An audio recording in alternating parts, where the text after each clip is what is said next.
Empire of Steel. This video is purely for entertainment and does not infringe on copyrights or laws. The rights to the novel and image belong to the original author. We do not claim ownership.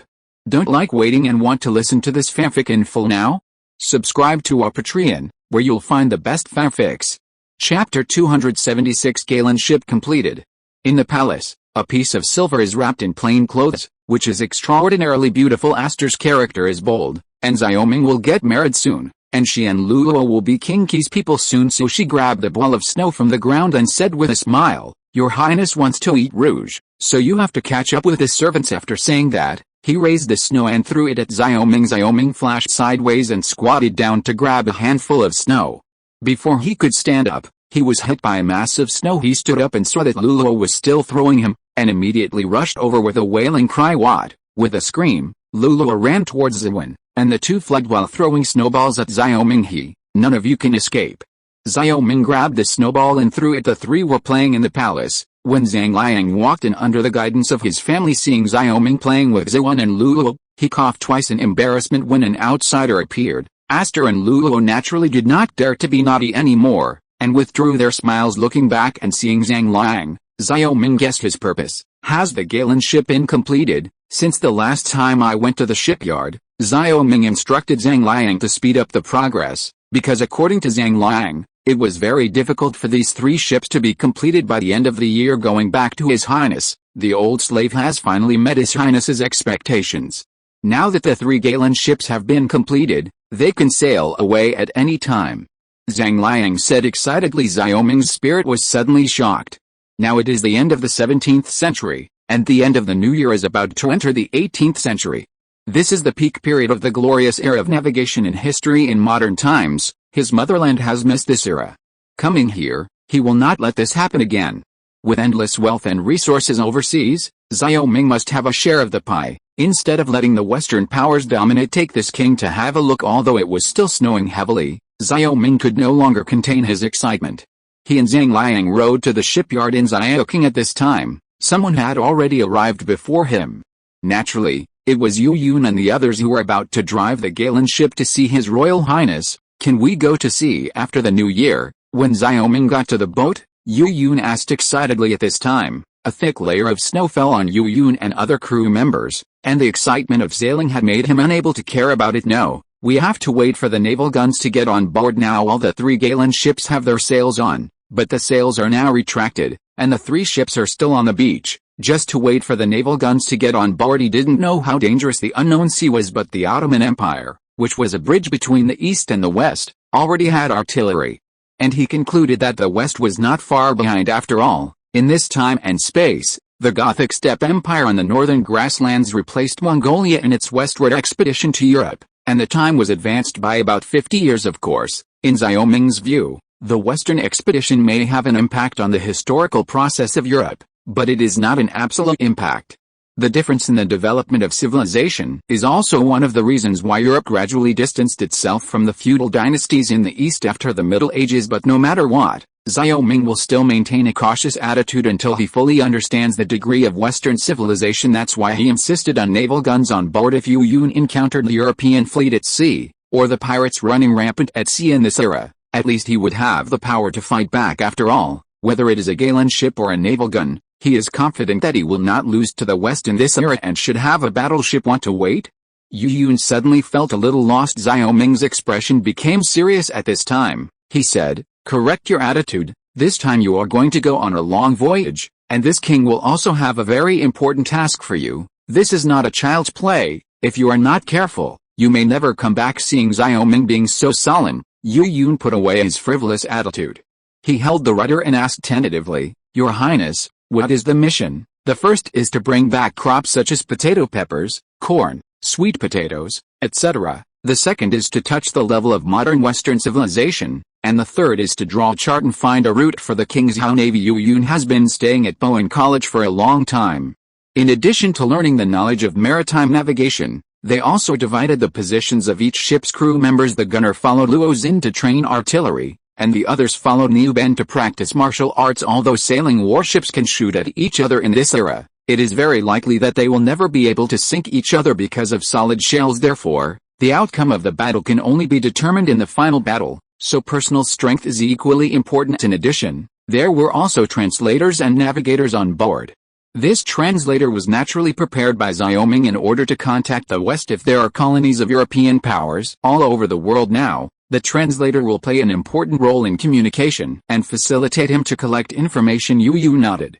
Xiao Ming mentioned the above three purposes in Bowen College, but he didn't expect it to be the purpose of their trip to the sea this time. As a reminder to Yu Yun, Xiao Ming, led by Zhang Liang, inspected the 3 Galen ships one by one according to the standard of sailing warships. His 3 Galen ships all belong to 5th-class sailing warships because the 1st-class sail warship generally serves as the flagship of the fleet. It has 3 layers of artillery decks, with 106 to 122 artillery pieces in general, with a capacity of more than 900 people and a displacement of 2,500 and 3,500 tons. There are 86 to 98 doors, with a capacity of about 750 people and a displacement of about 2,000 tons. The 3rd-level sail battleship is called a battleship. It has 2 to 3 layers of gun decks, 64 to 80 artillery pieces, a crew of 490 to 720 people, and a displacement of 1,300 and 1,800 tons.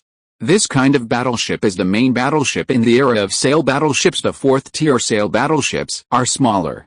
These types of warships generally have 2-layer gun decks, 50 to 54 guns, a crew of about 350 people, and a displacement of more than 1,000 tons. And the 5th-level sailing warship is the one that Xiao Ming currently owns. Such warships generally do not serve as the main task of combat, but serve the role of attacking merchant ships and sailing in the ocean. Xiao Ming's purpose of dispatching Yu Yun at this time was naturally not to fight, because in the face of the Western maritime overlords who had already traversed the sea, these 3 Galen ships were not qualified to deliver vegetables. His purpose is just to explore the way and introduce crops. After confirming that the 3 Galen ships were capable of long-distance voyages, Xiao Ming went back to prepare for Chen Qi to install the naval guns. Although the military workshop has been preparing, the 3 Galen ships with 150 artillery pieces are also a large amount, and they have not been produced yet to truly achieve the voyage, at least the end of the new year. So he said to Yu Yun, "You'd better spend the new year honestly and talk about it. There will be times when you go to sea in the future." Chapter 277 Cobalt and the 18th Century. 10 days passed in a blink of an eye after the celebration of the completion of the Galen ship. Another festive festival arrived. It seemed that he couldn't bear to disturb the festive atmosphere of Qingzhou, and the heavy snow that lasted for more than 10 days also stopped on New Year's Eve. Yes, hang the lantern higher, you bastards. I won't come back for a few months. Will you not obey me? HMPH, don't forget, the housekeeper of this palace is still I. Jin Dafu pinched his waist at the door and reprimanded his servants dissatisfiedly. After the heavy snow blocked the road, Jin Dafu returned to Qingzhou. After a busy year, he naturally wanted to celebrate the new year in the Wangfu. After all, this Qi Wangfu was his home. Aster stood beside Jin Dafu. The real housekeeper came back, and she had to step aside. She has a clear mind. Her status in Xiao Ming's heart is far inferior to Jin Dafu, and Jin Dafu has always been good to her and Lulo, so he has always respected Jin Dafu from the bottom of his heart. As soon as the money came back, she immediately became her deputy. Today is New Year's Eve. Xiao Ming didn't wake up until very late. The temperature during the day was almost -15 or 6 degrees. He sat in the room and lay in front of the charcoal basin and was reluctant to go out, thinking that after today, it will soon be the 18th century. He suddenly felt a little uncomfortable in this time and space. The development of science and technology has lagged behind a little because of the years of war and the deep-rooted clans and gentry. But this is not important. The most important thing is that the Great Yu Kingdom, like the dynasties in modern history, has a problem: arrogance and narcissism, and extremely demonized science. This is the 18th century. If his inferences are correct, basically all outside East Asia are now colonized by the West, and now the Great Yu Kingdom is still in the same internal and external troubles as in the late Ming dynasty. If the barbarian invasion is successful, it is impossible to say that the next dynasty will be a dynasty similar to the Pilquin dynasty. Frowning his brows, Xiao Ming suddenly felt a little powerless at this moment, because he now seems to have the feeling that everyone is drunk and I am alone now. As long as he can analyze the current world situation from a historical perspective, the entire Great Yu Kingdom is only living in the dream of the Great Yu Kingdom. Your Highness, it's sunny today, why don't you come out and get some air? Jin Dafu's voice came. Xiao Ming said lazily, it's too cold. This king doesn't want to go out. How can this be done? Your Highness, there will be singing and dancing tonight, don't you watch this? Jin Dafu looked exactly like Xiao Ming. Hearing this, Xiao Ming became a little more energetic. I can see this. Our Aster and Lulu are going to prepare? This king couldn't wait for them to dance. His Royal Highness. The two of them went after hanging up the lanterns. But Your Highness, although this song and dance is good, you should think about other interesting things at night. After all, this time Niu Ben and other generals and Pang Changshi will come to cheer for His Highness because Pang Yukin and Luo Xin were both from Chang'an. He simply let them come to the palace to celebrate the new year together. After all, it can be lively, and they are all shouting to watch the fireworks of the new year. After a little thought, Xiao Ming said, there are a lot of interesting things, but they probably won't be able to finish watching the show at night though. What else is there to play? Jin Dafu asked. Xiao Ming laughed twice and said, this is kept secret for the time being, and you will find out at night this time. In addition to the singing and dancing of Aster and Lulu, Xiao Ming also asked the singers and dancers of the palace to choreograph some plays. Now that it has fallen behind, it is necessary to catch up from all aspects, and this drama is the beginning of the Renaissance, and it is also the easiest to penetrate into the folk. Thinking that a drama can contain too much information wrapping the cloak around him, Xiao Ming suddenly remembered something, so he asked, Dafu, do you know blue porcelain? Is Your Highness talking about porcelain with blue enamel? Jin Dafu leaned in front of the brazier, and the warm charcoal made him feel comfortable for a while. Xiao Ming nodded. It is this kind of porcelain, His Royal Highness. This blue porcelain is available in the palace, and this blue is called peacock blue. What is Your Highness asking about? The point is not the blue porcelain. The point is that you know where the clay used to make the blue porcelain came from. Xiao Ming pondered. Today, Jin Dafu's tungsten ore has not yet been found, but Xiao Ming can't wait for the tungsten ore to do other things. After all, the composition of tungsten steel knives is not only tungsten alloy. There is another important ingredient in qualified knives. That is cobalt, because in the sintering process, cobalt is the binder of tungsten carbide, and tungsten steel tools are rarely fired without cobalt. Now that the tungsten ore has not been found, he can only confirm the cobalt first, because relatively speaking, it is easier to find cobalt in Dayu, because the blue enamel is fired from cobalt's oil. I heard about this old slave when he was in the palace. There is this kind of clay in Jingdezhen. Jin Dafu said. Jingdezhen? Xiao Ming nodded. As he knew, he said, in this case, after the new year, you will go to Li King and ask him to sell some clay for firing blue porcelain from Jingdezhen, and wait for you to find it. After the tungsten ore, bring the two materials together. Jin Dafu nodded. It was Your Highness who said that. He didn't ask why, because for him, Xiao Ming's order was enough to execute. After talking for a while, Jin Dafu went to the palace again. Xiao Ming likes Jin Dafu the most.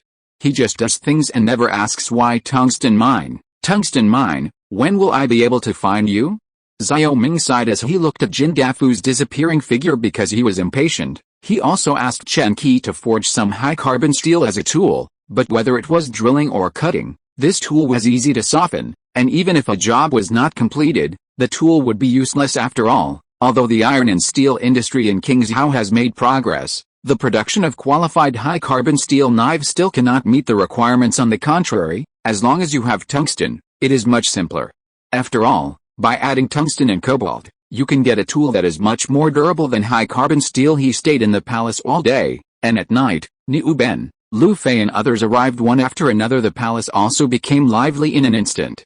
At the beginning of the night, the red lanterns in the palace lit up the night sky, and the lanterns everywhere were extraordinarily festive at this time. Xiao Ming also moved his place, from the bedroom to the main hall. At this time, there were 3 rows of low tables on each side of the main hall. Niu Ben, Lu Fei and others were outside the door. Seeing Xiao Ming coming over, they bowed to pay New Year's greetings one by one. Come in, it's quite cold outside, Xiao Ming said with a smile. In the main hall, a charcoal basin is placed at intervals, and the room is warm. Chapter 278 Poached Eggs on New Year and number 039, S. Eve. The night is getting darker at this time. Xiao Ming asked everyone to take their seats, and Niu Ben sat on his right, followed by Lu Fei. Luo Xin and other generals on his left was Pang Yukin, followed by Zan Xingcheng, Chen Wenlong and others. In the entire main hall, there were a total of hundreds of officials. Xiao Ming sat in the main seat and looked at the team. The restlessness in his heart gradually subsided during the day. That's right, he came to this great Yu kingdom and achieved such achievements in just 1 year. Give him some more time. What about the great voyage age? Xiaoming can also lead the way. Today is New Year's Eve. If you can come to the palace as a guest, it will make this king's palace a lot more lively. Otherwise, this king will feel a little deserted when he celebrates the New Year alone. Everyone sat down. Xiaoming's eyes swept over everyone. His Royal Highness is able to invite us to the palace, which is also my honor. Lu Fei bowed his hands to Xiaoming. Li Keun hurriedly said, Xiao Lu said very much. This New Year's Eve can celebrate the New Year with His Royal Highness, but the lower official is smoking on the ancestral grave. The others burst into laughter upon hearing this. Pan Yukin said, His Royal Highness, it is said that His Highness has arranged a lot of song and dance dramas this New Year's Eve. Is there such a thing? This is true, but before that, eat first, set off fireworks after eating, and watch the song and dance after the fireworks. Xiaoming explained the arrangement for tonight. As soon as these words were said, everyone below immediately laughed, which was quite lively tonight. After a while, the servants in the palace filed in with delicious delicacies and placed a table of meals in front of everyone. These meals are carefully cooked by Xiaoming's kitchen, and most of them are dishes with modern characteristics. When everyone saw these dishes, they showed excitement. What they look forward to most when they come to the palace are these delicious foods. The dishes were all served, and the wine was served again. Xiaoming said at this time, Everyone, please. When everyone heard the words, they immediately picked up the chopsticks and ate it, while Lu Fei grabbed the chicken leg and ate it. Xiaoming looked at the people below and laughed. He was used to these meals, but in the eyes of outsiders, these meals were still very rare. But unfortunately, many of the meals on this table do not meet modern requirements, all because of the lack of materials, such as no chili peppers, and no white sugar. It is precisely because of this that he asked Yu Yun to bring back some food crops when he went out this time. At the same time, he is also thinking about how to start planning for King Zhao's agriculture after the Chinese New Year.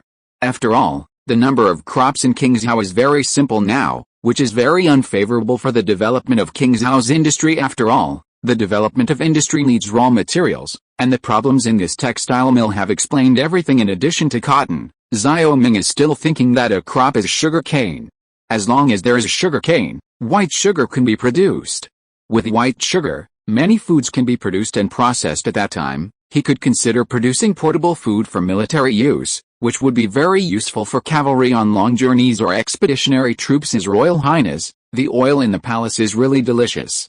When Xiaoming was thinking, Chen Qi suddenly said. Xiaoming said with a smile, Of course, because the king asked the servants of the palace to make the oil himself. Hearing this, Pan Yukin immediately became interested, and he said to Xiaoming, Your Highness, I think the deliciousness of this dish in the palace is inseparable from the oil.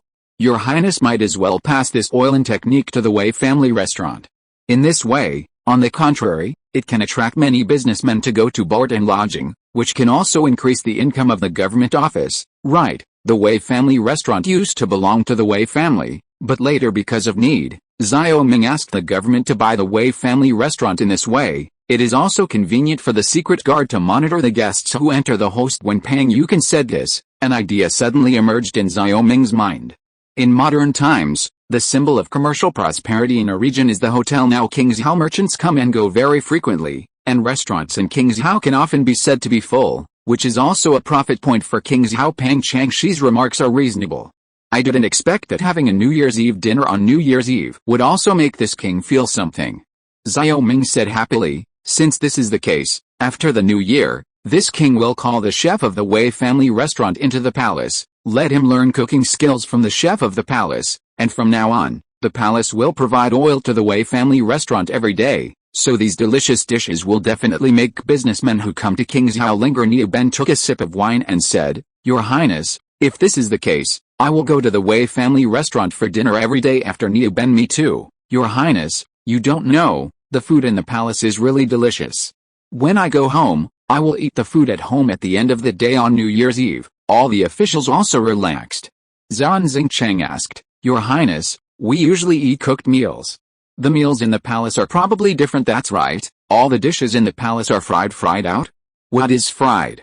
Many people whispered. Although the living standards of the officials have improved a little, they have had a better life this year, and they used to cook and grill their meals because the basic tool for cooking, the wok, is not so easy to produce during this time. Xiaoming has been busy with matters such as the military workshop and the Galen ship, and he has only just begun to show his strength in terms of people's livelihood. So he asked the servants to go to the kitchen and asked the cook to bring the iron pot and stove to the main hall, and then to bring oil, salt and eggs when these things are ready. Xiao Ming said, to cook, you need this thing first, an iron pan. Xiao Ming stood up and walked to the iron pot, which was already on the burning coal stove. Niu Ben and the others stopped eating at this time, but gathered around. Chen Qi said, I've never seen this iron pot before, so isn't it invented by His Highness? It was invented by His Royal Highness. Jin Dafu said proudly. Then how do you cook the vegetables?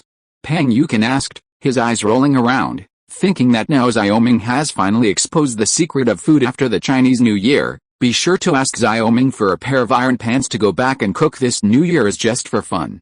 And Xiao Ming is also very playful at this time, so he said, don't worry, now this king will show you a scrambled egg on the spot. Then Xiao Ming put the oil into the pot, because the pot was already hot because of this, and the oil was also hot quickly at this time. Xiao Ming sprinkled some salt in the oil pan again, cracked the eggs, and smashed them into the pan crackling.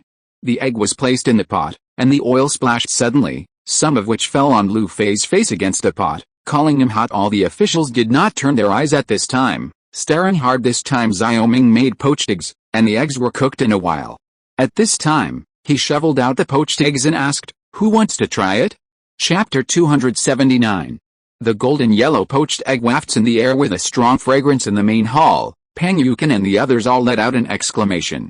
Although the gentleman is far away from the kitchen, in fact, all of them have been in the kitchen. This tastes really good, Your Highness, I will try it in the future. Lu Fei licked his lips and swallowed Luo's and said, Xiao Yilu, let me take the lead and give you a taste. Xiao Yilu, that's not a good statement. I'm the one who will come first. The two stood together, pulling and pulling each other, without letting each other take a step forward. Niu Ben hiccups at this time, and said lightly, if you want to lead the way, as the governor of Qingzhou, who can compete with this old man? After all, Niu Ben picked up the poached egg and stuffed it into his mouth in the sad eyes of Lu Fei and Luo Xin. How does it taste? Pang Yukin had anticipation in his eyes. Naturally, these civilians were not as brazen as these generals, but Niu Ben and the others took the lead. After hesitation, Niu Ben ate the poached egg in one bite, chewing it carefully in his mouth, and said with emotion, Pang Changshi, this poached egg tastes really good and delicious, so this is a stir-fry. Xiao Ming beat another egg at this time and gave another poached egg to Pang Yukin. After eating it, Pang Yukin also nodded frequently. The taste of cooking in an iron pan is indeed different. Let everyone feel the iron pot cooking. Xiao Ming waved his hand to let the servants withdraw the things, and then return to the main seat. You have also seen this cooking. Can this be another business opportunity for the development of Qingzhou, His Royal Highness? The old saying goes that food is the sky, which shows the status of food on the hearts of the common people. Now that His Royal Highness has made ordinary ingredients so delicious, it will definitely make diners linger. Pang Yukin said, that's right, Your Highness, and the rich and powerful people who come and go in and out of Qingzhou are very picky about food. If there is such a delicious food, they will naturally not be stingy with money. Xiao Ming nodded. The catering industry has always been one of the most important industries in modern times. This all stems from the people's pursuit of delicious food. Even if the economy is depressed, you can still see the lively scene in the restaurant and hotels with gourmet food are also important places to attract business travelers. There was a lot of discussion, and they all agreed with this proposal. Xiao Ming had some concerns in his heart. After the new year, he would regulate the service industry in Qingzhou to improve the quality of life in Qingzhou. Can attract rich people from all over the country to come to Qingzhou to eat, drink and have fun while pushing the cups and changing the cups. An hour had passed, and the wine was full. At this time, Xiao Ming said to Jin Dafu, let's set off fireworks. Jin Dafu responded and immediately trotted out. Then the door of the main hall opened, and the three servants set fireworks one by one in front of the main hall. At this time, a group of officials stuck their heads out and stared at the door. It is said that this year's fireworks are different from those in the past, and they are looking forward to it. The bamboo tubes were neatly arranged, and at this time, Jin Dafu lit fireworks one by one. Bang, bang, several soft sounds came, and colorful fireworks were sprayed from the bamboo tube immediately. The height of these fireworks was 4 or 5 meters, and it was very spectacular to gather together. It's so beautiful. Zhan Xingcheng's eyes reflected the shape of fireworks, and his heart was shocked. His eyes stayed on the fireworks, and the corner of his mouth was smiling. Like many scholars from Chang'an to Qingzhou, they gradually integrated into the life of Qingzhou over the past year, and gradually recognized their own identity. The rapid changes in Qingzhou also convinced them that their choice was the right one. Now looking at the bright and beautiful fireworks outside, He seems to see that the future of King Zhao is as beautiful as these fireworks. Xiaoming was drinking at this time while looking at the fireworks outside the door that were almost indistinguishable from the color of modern fireworks, which made him regain some modern feeling. However, this feeling was only fleeting, and then there were still lanterns, charcoal basins and the icy cold wind in his eyes after tonight. Tomorrow will be the 18th century, and there are many things on his mind at this time even according to the modern course. In 1508 the Dalcaro brothers in Italy invented the glass mirror, in 1590, Janssen in the Netherlands invented the compound microscope, and in 1593, Galileo invented the water thermometer. In the 17th century that was about to pass, French Baltist invented medical blood transfusion, Italian Branca invented steam turbine, and later there were adding devices, barometers, air pumps, pendulums, reflecting telescopes, and the discovery of white phosphorus. Inventions such as calculators, steam pumps, etc. appeared. The coming 18th century is the era of the big explosion of science. The knowledge in the technology library tells him that this century will have grain drills, Newcomen steam engines, pianos, mercury thermometers, Leyden bottlings, Wurst spinning machines, and double steam engines, automobile, bifocal lens, steam engine, threshing machine, gas turbine, lighting gas, cotton gin, hydraulic press, and a series of inventions appeared carefully, over and over again through these scientific histories. Xiaoming felt that he was really stressed on such a New Year's Eve. At this time, the Great Yu Kingdom was asleep in his beautiful dream, but he couldn't sleep. He knew very well that he couldn't change the Great Yu Kingdom with his own ability, but now he has enough ability to change this fief. He wanted to make his fief a place of enlightenment for the Great Yu Kingdom, because the courtiers of the Great Yu Kingdom would not listen to him just like artillery. They will agree with their hearts by seeing it with their own eyes. Therefore, as long as his fief slowly embarks on the road of rejuvenating the country with science and technology, he believes that the Great Yu Kingdom will also slowly follow his pace, although this pace will definitely he was obstructed by the traditional aristocratic family, but he would rather use his own cannon to open the door of the Great Yu Kingdom than to repeat the history of the Western powers outside the door. Fireworks sprayed the last trace of light, and the pungent smell of gunpowder began to fill the main hall. At this moment, a group of women in gorgeous skirts suddenly flooded into the main hall, and 2 rows of women with traditional musical instruments followed. Xiaoming showed a slight look of anticipation. And the song and dance performance was about to begin. Since it was the last day of the 17th century, he had to warmly say goodbye to this day. From tomorrow, he would lead King Zhao to catch up with the pace of the era of great voyages as soon as possible. Pian is like a giant, graceful like a wandering dragon. Rong Yao Chuju, Huamao Chun Pine. It seems like a light cloud covering the moon, swaying like a flowing wind returning snow. Looking at it from a distance, it is bright like the sun rising in dawn. Check it out. Zhouruofu sends out the waves, the clear singing melodiously sounded, and in the smoke formed by the fireworks, Aster and Luo appeared in front of everyone wearing long-sleeved dance clothes of one purple and one green. Like the morning sun penetrating the white mist in the morning, they sang Caozhi's Luo Shen Fu in their mouths. Their bodies were as light as clouds, and they danced in the main hall. Chapter 280 New type of drama. The neck is extended, and the quality is exposed. The fragrance is not added, and the lead is beautiful. The cloud bun is tall, and the eyebrows are trimmed together. The beautiful singing came from the Aster and the Greendale. Accompanied by the singing, the two sometimes danced with long sleeves, sometimes like the waves rolled up by the strong wind in the Pinghu Lake, sometimes like the fallen leaves floating in the air. The dance steps are graceful and joyful like a spring swallow spreading its wings. Sometimes it beats like a drum, sometimes it slows down like a bell tolling, and when it is in high spirits, it is as joyful as the beating of a firefly, and when it is sad, it is as lonely as a falling flower. When Aster and Luo were dancing, they turned their eyes to Xiaoming from time to time, and the shyness in their eyes made them even more attractive. Xiaoming did not expect the dance of the two to be so exquisite, and at this time he couldn't help but be fascinated by it. The dance the two danced now is the Jinghan dance of later generations, and they sang Luo Shen Fu together, and they were amazed with sadness. Before New Year's Eve, Xiaoming personally drew the action diagram of amazing dance for the two of them. Now that they jumped out after the two, he was really shocked. Not only Xiaoming, but everyone who sat down was fascinated. After singing and dancing, Aster and Luo bowed to Xiaoming, and then they exited the main hall. Pang Yukin exclaimed, "Even in the palace, it is difficult to see such beautiful songs and dances. It is rare in the world that a piece of Luo Shen Fu is given such a moving tune." Smell Pang Changshi's words are reasonable, but this tune is somewhat similar to the King's Hao military song. Your Highness, this tune will not belong to your Highness. Zhan Xingcheng and Pang Yukin are both scholars, and naturally they are people who understand elegance.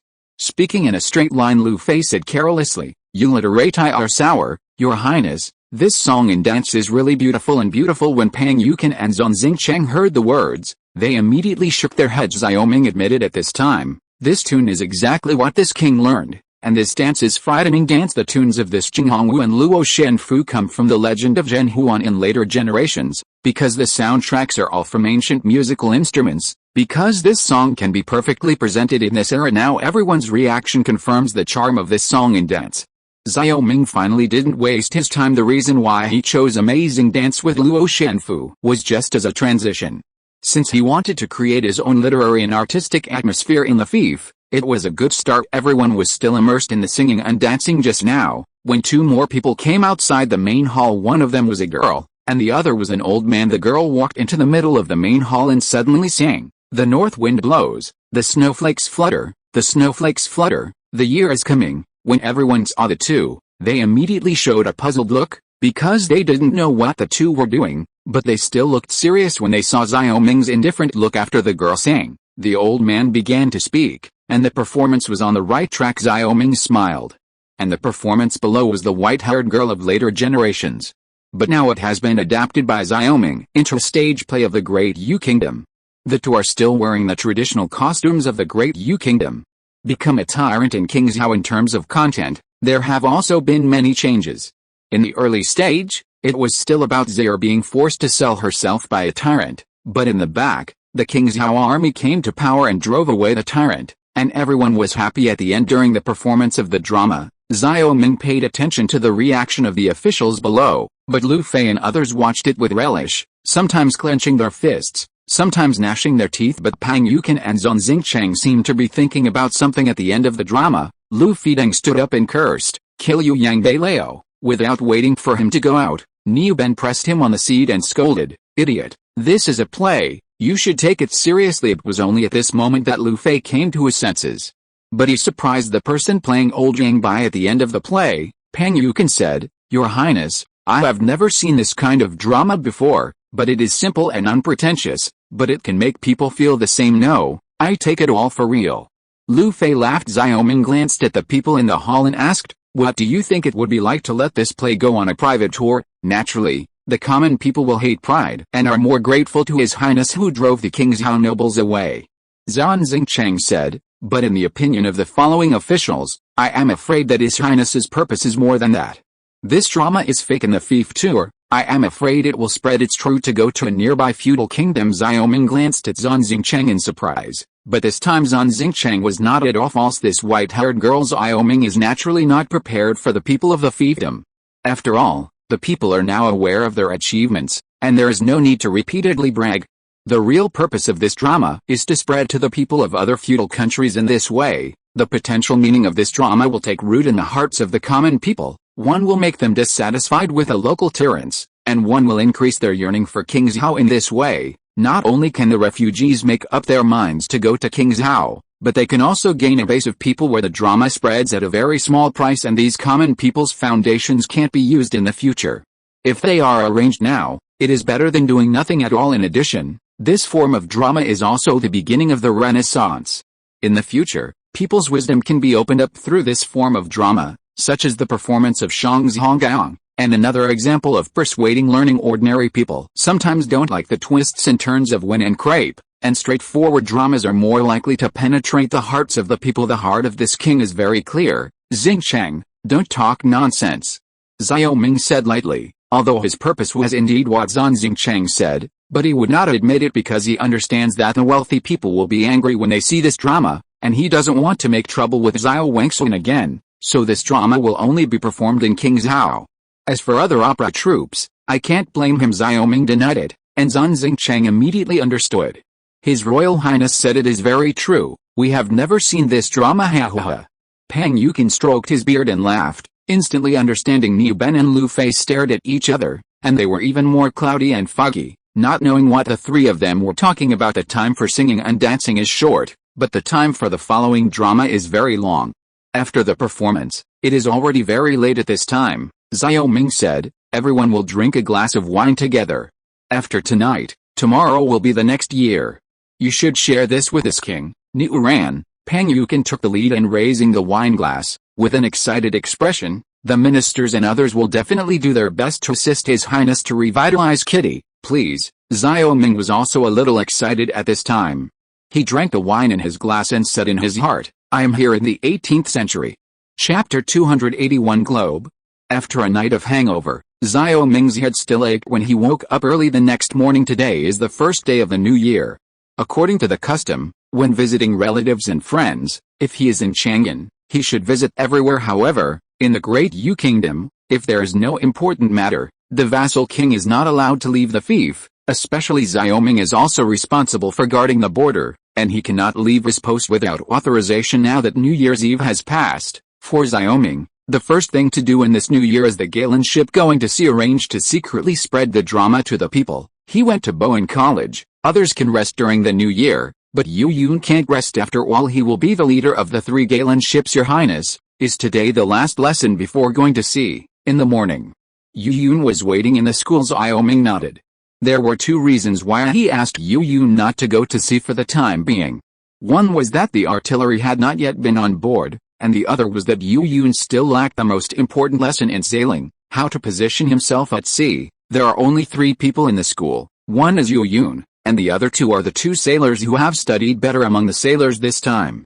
The positions Xiao Ming gave them at sea were navigators, as the name suggests. The duty on the voyager's sail is to locate the ship and guide the Galen in the right direction. Sitting down in front of the 3 of them, Xiao Ming said, you can't finish these things in one class. Remember, the things you have to learn are very complicated, so cheer up for this, King, otherwise you are likely to get lost. Never come back at sea. Hearing the words, the 3 of Yu Yun nodded seriously, because Xiao Ming had never been so serious in school before. At this time, Xiao Ming stretched out his hand, and a palace servant walked in. He was holding a spherical object in his hand. There was a stick running through the middle of the spherical object, and the bottom was the site. You once asked me what this world is like, and now this world is in front of you. Xiao Ming pointed to the globe on the table. This is what he has been preparing during the Chinese New Year. This globe is made of pure wood, and the outside is very smooth. The latitude and longitude of the Earth and the world map are marked on the globe, especially the vertical and horizontal navigation routes. There are even reefs marked on it. The specialties of each region are also marked on the map, such as corn, cotton, sugar cane, gold, and so on. Your Highness, is this the globe you're talking about? Yu Yun and the 3 looked shocked. What this globe presents is definitely a subversion of their thinking. Xiao Ming nodded. This globe is 1 meter in diameter, and it is enough for Xiao Ming to draw the world map on it. In order to draw this map, he destroyed more than a dozen globes.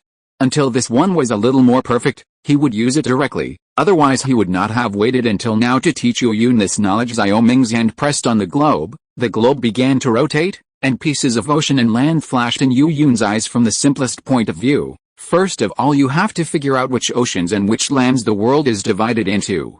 Xiao Ming began to talk about the 4 oceans and the knowledge of the 7 continents to instill in Yu Yun. It can be said that his current education is basically cramming education. There is no way. Some things can only be memorized by rote, and this is his strength. While talking, Xiao Ming showed the locations of these regions on the globe, and explained the knowledge of every land in the world in great detail. After popularizing the knowledge of world geography, Xiao Ming spoke on time. Now you already know that this world is huge and there are many countries. Now it's time to teach you how to position yourself at sea. Xiao Ming said. The 3 of Yu Yun became very humble now. During this period of study, they felt that they were just like frogs in the bottom of the well, and they no longer had the arrogance they once had. This is the quadrant after the globe. Xiao Ming took out the same item necessary for navigation in this era, the quadrant. The real name of the quadrant in his hand was the Davis quadrant. This quadrant was invented by the English navigator Davies at the end of the 16th century to measure the latitude of the Earth while sailing from the 16th to the early 18th centuries. This quadrant was the most precise nautical tool of this period, according to records in the Technobank. Moreover, this quadrant is simple to operate. Don't pull a rope to look at the sun like using an astrolabe, but use a stick to cast a shadow on the scale.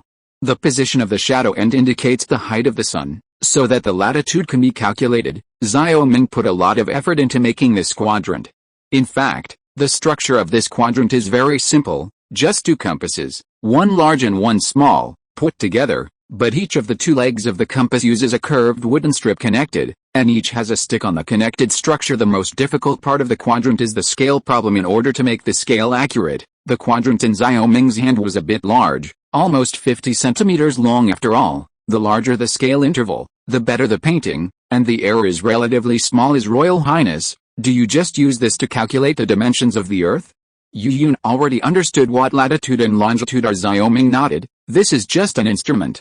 Now you have to learn how to calculate latitude and longitude, which is the formula of latitude and longitude. After that, Xiao Ming got up and stood in front of the blackboard. He wrote on the blackboard, 1 degree of latitude equals about 111 kilometers, 1 minute of latitude equals about 1.85 kilometers, 1 second of latitude equals about 30.9 meters, 1 degree of longitude span equals 111 kilometers, 1 degree of longitude span on latitude equals 111 cosa kilometers, where a is the latitude, the distance between any 2 points, d equals 111.12 cos 1, sin or 10 cosecus cosr, or, as soon as this formula came out, Yu Yun's whole head became big. He covered his head in pain. Your Highness, can you not learn these things? No. Xiao Ming's answer was very succinct. The mathematics of Yu Yun's and others can be said to be zero, and it is impossible to learn advanced mathematics in the past few months.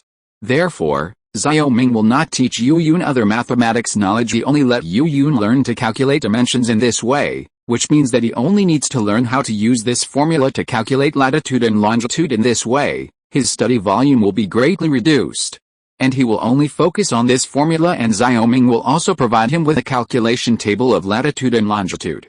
Even if he can't calculate it at that time, he can determine his position by checking the calculation table of longitude and latitude, so that he will not deviate at sea. In the past, Xiao Ming also thought that sailing was a very simple thing, but after learning the knowledge of sailing, he realized that it was a very complex systematic knowledge, and in the 18th century, walking along the coastline was not called sailing. The current course is basically Yu Yun's last course after going to sea. From then on, he will go to the sea, for trade, for the boundless wealth, and for the most primitive accumulation of capital in Qingzhou. Chapter 282 Travel. Running around every day at Bowen College in Wangfuzhang, another new year will soon pass. On the 5th day of the first lunar month, government agencies in Qingzhou basically resumed normal operations. The people can enjoy the new year until the 15th day of the middle month, but Xiao Ming can't indulge in it for the course of maritime positioning. Xiao Ming talked about a month, during which he also talked about how to test the speed. After a month of theory, Xiao Ming decided to let Yu Yun and others practice. His Royal Highness, all the naval guns are now on board, and the mission of our military workshop has finally been completed in the Xiaoqing shipyard. Chen Qi slowly breathed a sigh of relief as he watched the last naval gun being hoisted onto the ship. During the Chinese New Year, the military workshop was never idle. All the craftsmen worked day and night to finally deliver all the 150 naval guns. Since Xiao Ming went to Qingzhou, this naval gun has been produced for 3 months, with an average of 50 guns produced per month. Similar to the city defense artillery in Chengtao, the naval artillery is a heavy artillery, which belongs to the 32-pounder in Qingzhou's artillery standard, and 60% of the shells on board this time are normal solid shells, and the rest 40% is grape bombs. According to Xiao Ming, grape bombs are actually naval artillery shells, which are specially used to bombard other ships. Zhang Liang looked at the Galen ship and the artillery on the ship and said to Yu Yun, you have to be careful when you go out this time. This Galen ship cost 300,000 taels of silver to build. This is not a ship, this is silver. Chen Qi added, that's not all. The naval guns on the ship this time are all 8,000 to 9,000 caddies, and the cost of each gun is around 5,000 taels, and the 150 guns are 10,000 taels of silver. When the two said this, Yu Yun's forehead suddenly sweated, and he looked at Xiao Ming. His Royal Highness, look at the two of them. How can I drive the Galen ship to sea? What they said is also true. These 3 Galen ships have more than 1 million taels of silver. Yu Yun, you can't fool around when you are at sea. Remember your mission, not to fight, but to explore. Although our ship is small, but the most expensive thing is flexibility. If you run, basically others will not be able to catch up. Xiao Ming couldn't possibly not feel distressed at all because this sea is much more dangerous than the Great Yu Kingdom.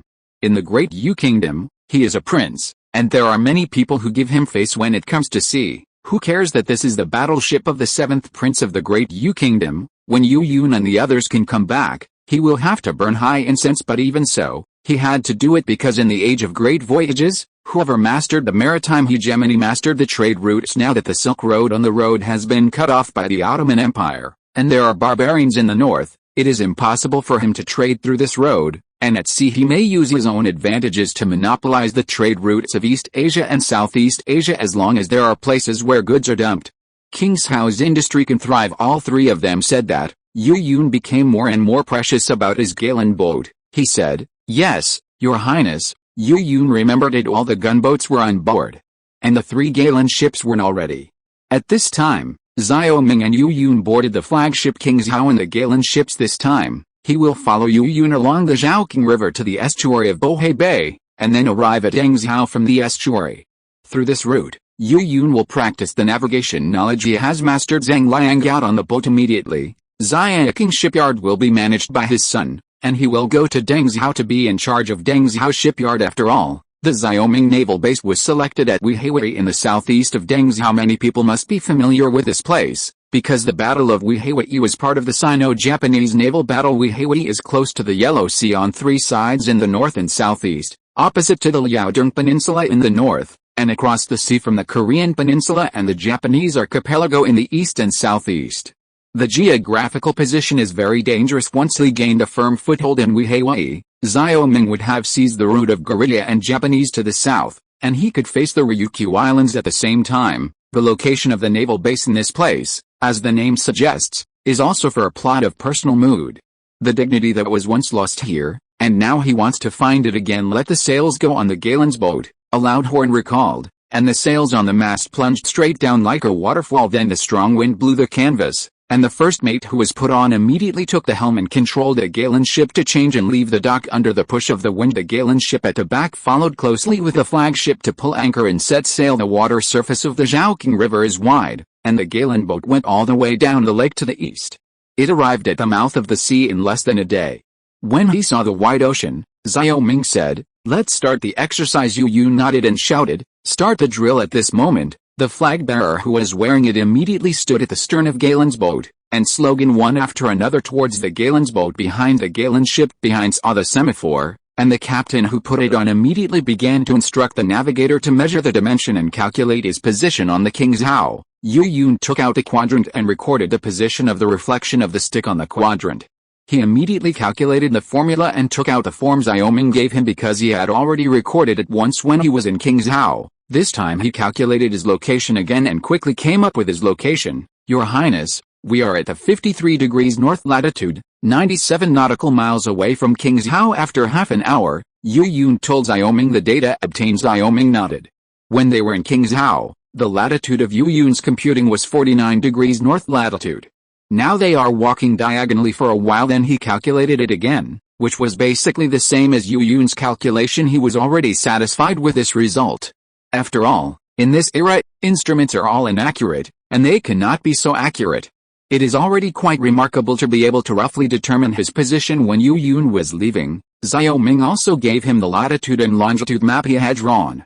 According to the map, Yu Yun could basically figure out his current geographic location after measuring the latitude and longitude. Xiao Ming said, "Speed and time." The crew on the ship immediately acted at this time, and a seaman hurriedly opened the hourglass. This is what the glass house has recently handed over, and the sand flows out and the clock begins, while another sailor throws into the sea a triangular plank tied with a rope, one hand holding the twine wrapped in a spindle. At this time, the triangular plank floats on the sea, and as the ship sails forward, the equidistantly knotted rope is continuously released from the spindle and passed through the palm of the seaman. Stop.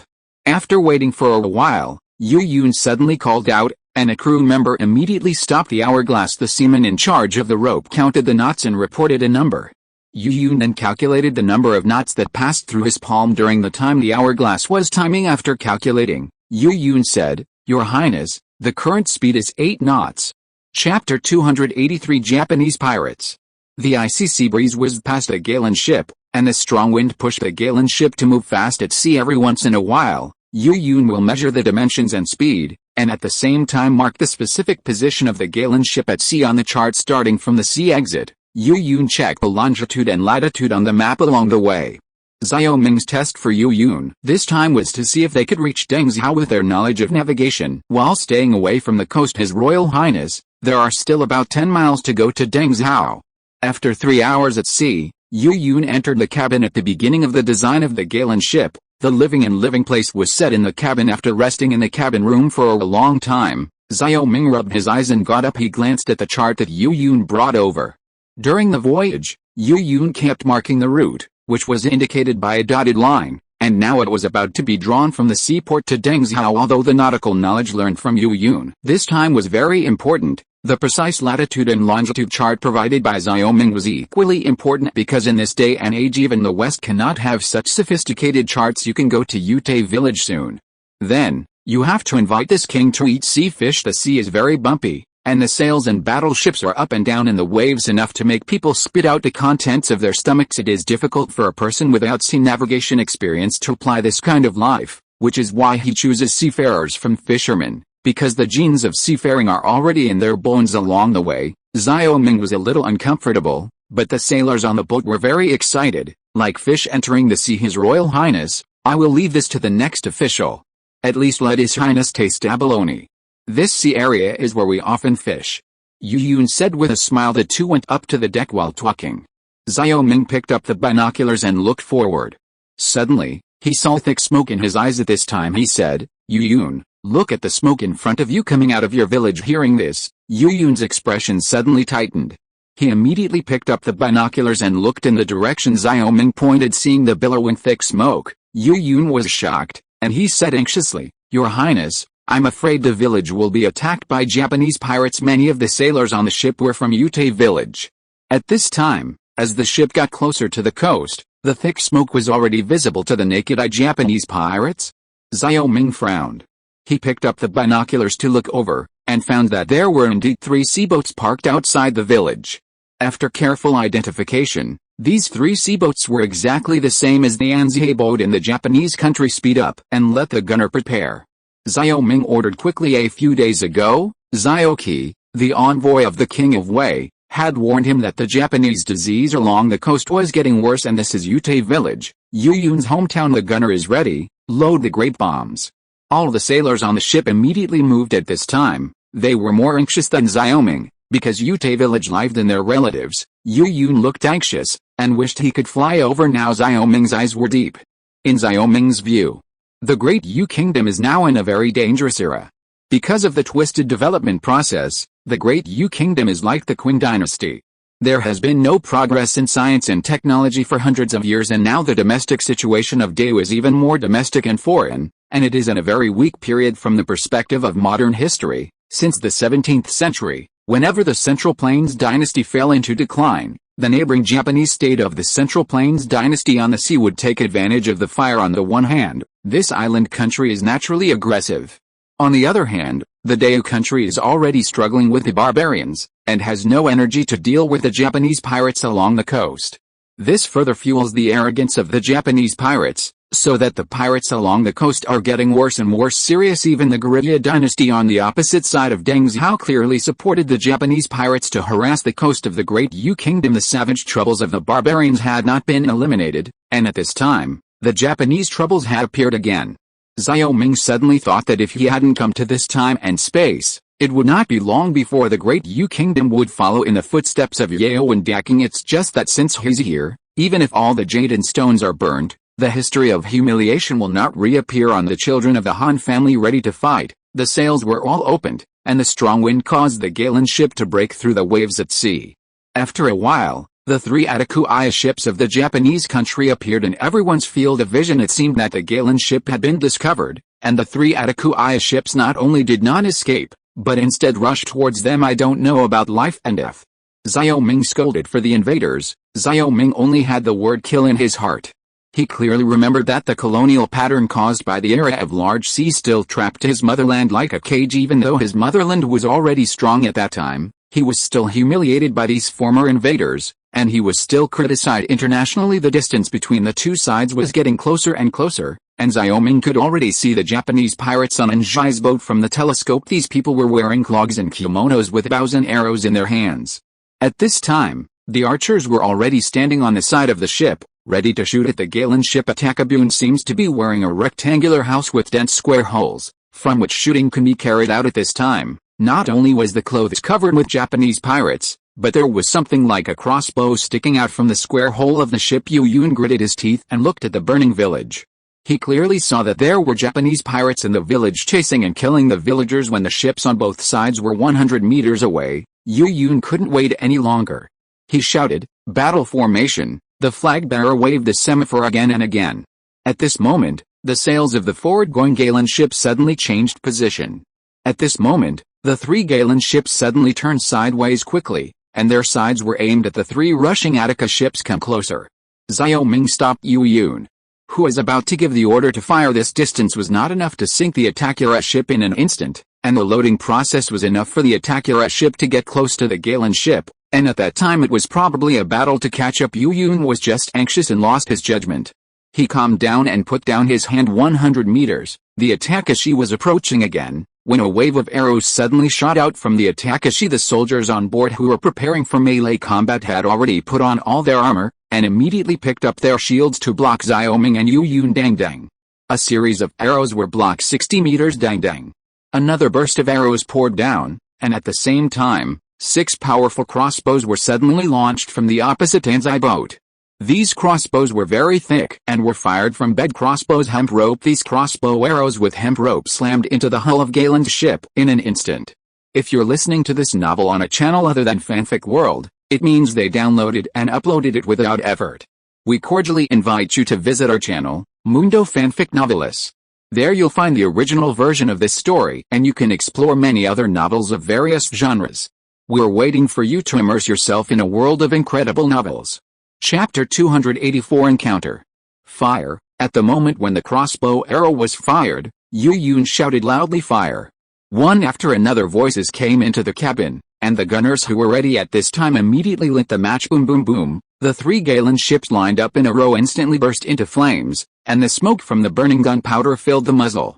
75 great projectiles were ejected and dispersed into even smaller projectiles in mid-air. The dense shells instantly covered the three Attica ships like raindrops. Standing on the bow of the ship, Xiao Ming could clearly hear the sound of the shell piercing the wooden board, as if his fingers had pierced through the paper. When the three Attica ships boarded, sawdust flew and became riddled with holes. The Japanese pirates on the ship were beaten into flesh, and the blood mist burst on the ship. The three Atakuya ships basically lost their ability to fight in this attack, and the Japanese pirates on board also died. Yu Yun shouted again, turned to starboard as order was given, and the Galen ship moved again. After firing on the left just now, the right side began to face the Attica ship. Fire, boom boom boom, the shock of the artillery firing again came from under his feet. In Xiao Ming's eyes, the three Anzai ships were beaten into a hornet's nest and slowly began to sink. These three Anzai ships were here to harass Xiao Ming's fleet. At this time, the main force of the Japanese pirates was still on the shore. The three Atakuya ships were sunk, and the fleet quickly headed for the coast in Ute village. Ichiro Yamada slowly pulled out the Japanese sword from the bodies of the villagers in Ute village, with bloodthirsty eyes in his eyes. At this time, he looked back at the three battleships that were slowly sinking in shock. The Japanese who were slaughtering the villagers also looked at the sunken battleship. How is this possible?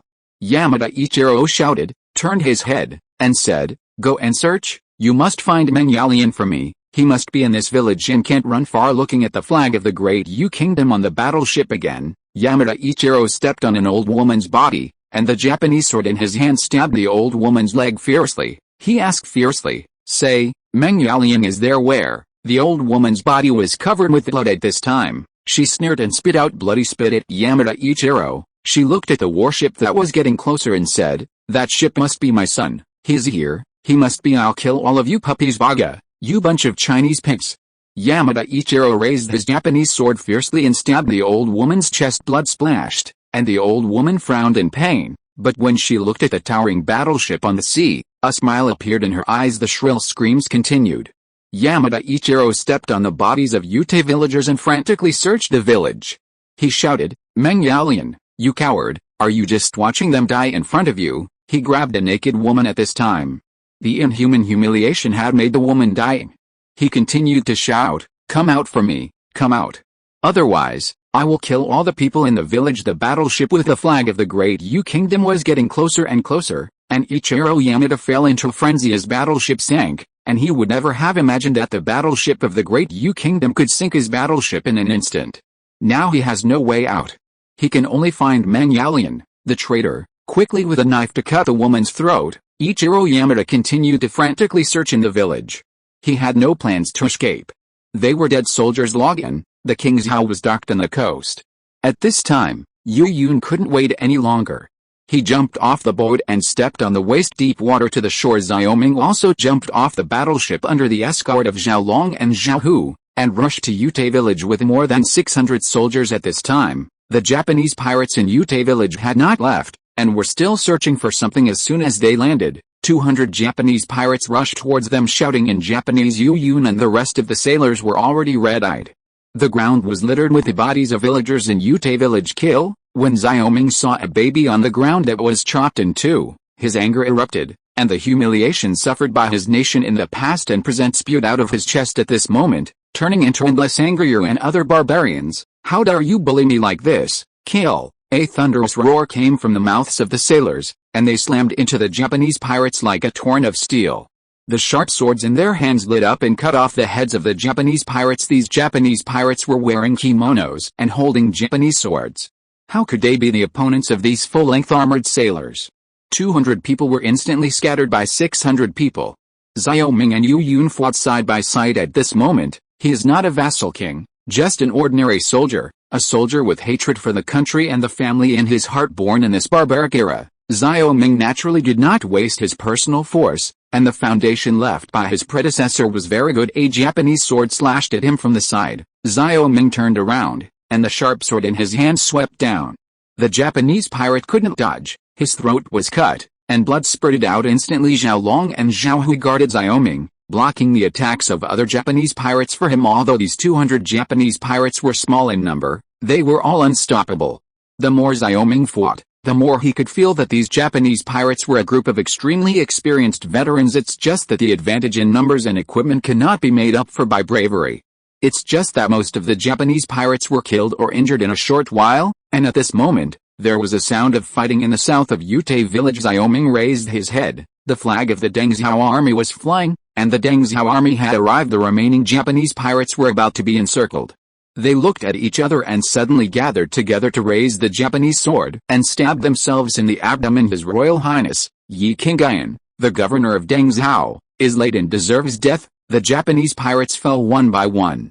At this time, a middle-aged general came and knelt in front of Xiao Ming. You really deserve to be damned. This place was attacked by Japanese pirates. Why did you come so late?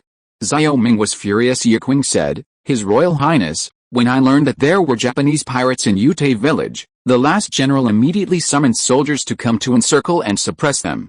However, the Deng Zhao army had no cavalry and could only walk on two legs. The last general and the last general were also anxious. Xiao Ming heard the words and sighed deeply.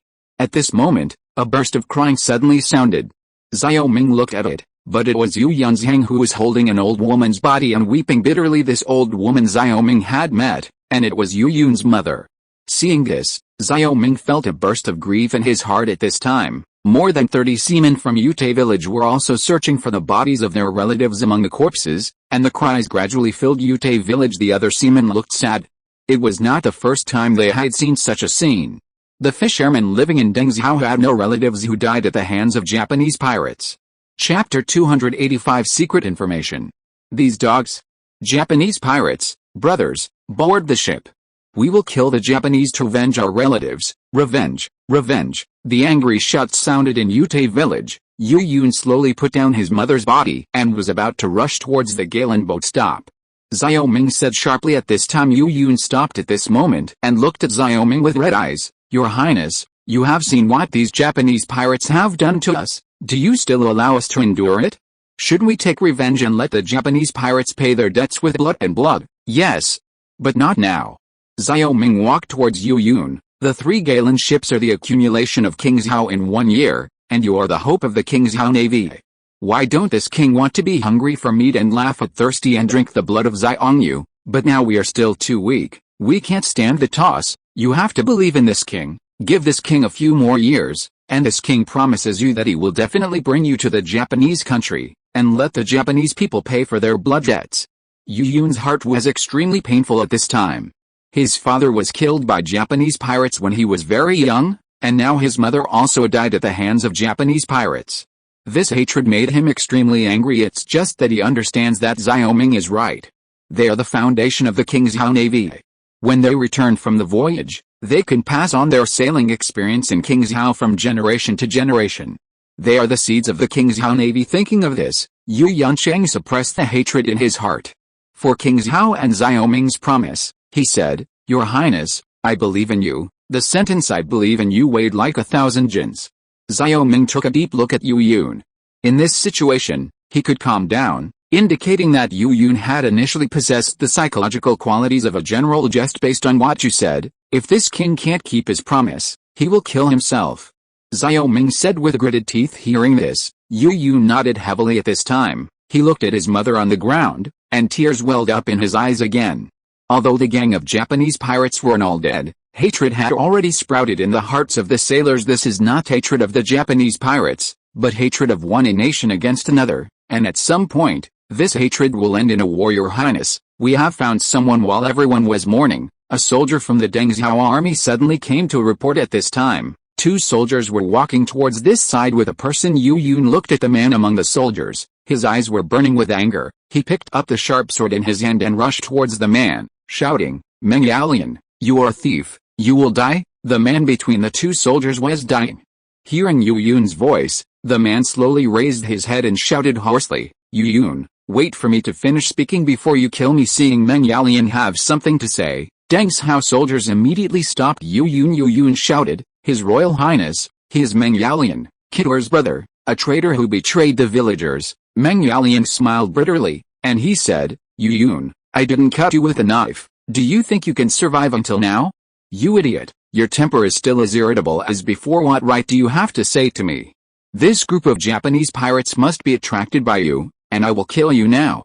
The hatred in Yu Yun's heart rose again, and he was about to kill with a knife. Many seamen also looked at Meng Yalian with hatred, and the steel knife in their hands was tightly gripped. Xiao Ming was a little surprised. During his trip to Deng Zhao a few months ago, he learned that Luo still has a brother, but he didn't expect to meet him now. He said, "Are you Meng Yalian?" Only then did Meng Yalian look at Xiao Ming and ask, "Who are you?" "I have an important piece of information to give to His Royal Highness King Qi. Please take me to see him." He only saw that Xiao Ming was an officer, but he did not recognize Xiao Ming. Yi Qing said, "In front of you is His Royal Highness King Qi. Meng Yalian, everyone in Deng Zhao knows that you joined the Japanese pirates. Don't tell the whole story quickly, otherwise don't blame the general's ruthlessness." Meng Yalian suddenly raised his head at this moment, with divine light flashing in his eyes. He knelt down abruptly, and shouted to Xiao Ming, "His Royal Highness, Kaoman has secret information to tell His Highness. Please be prepared to deal with it." This Meng Yalian can be said to be synonymous with traitors in Deng Zhao.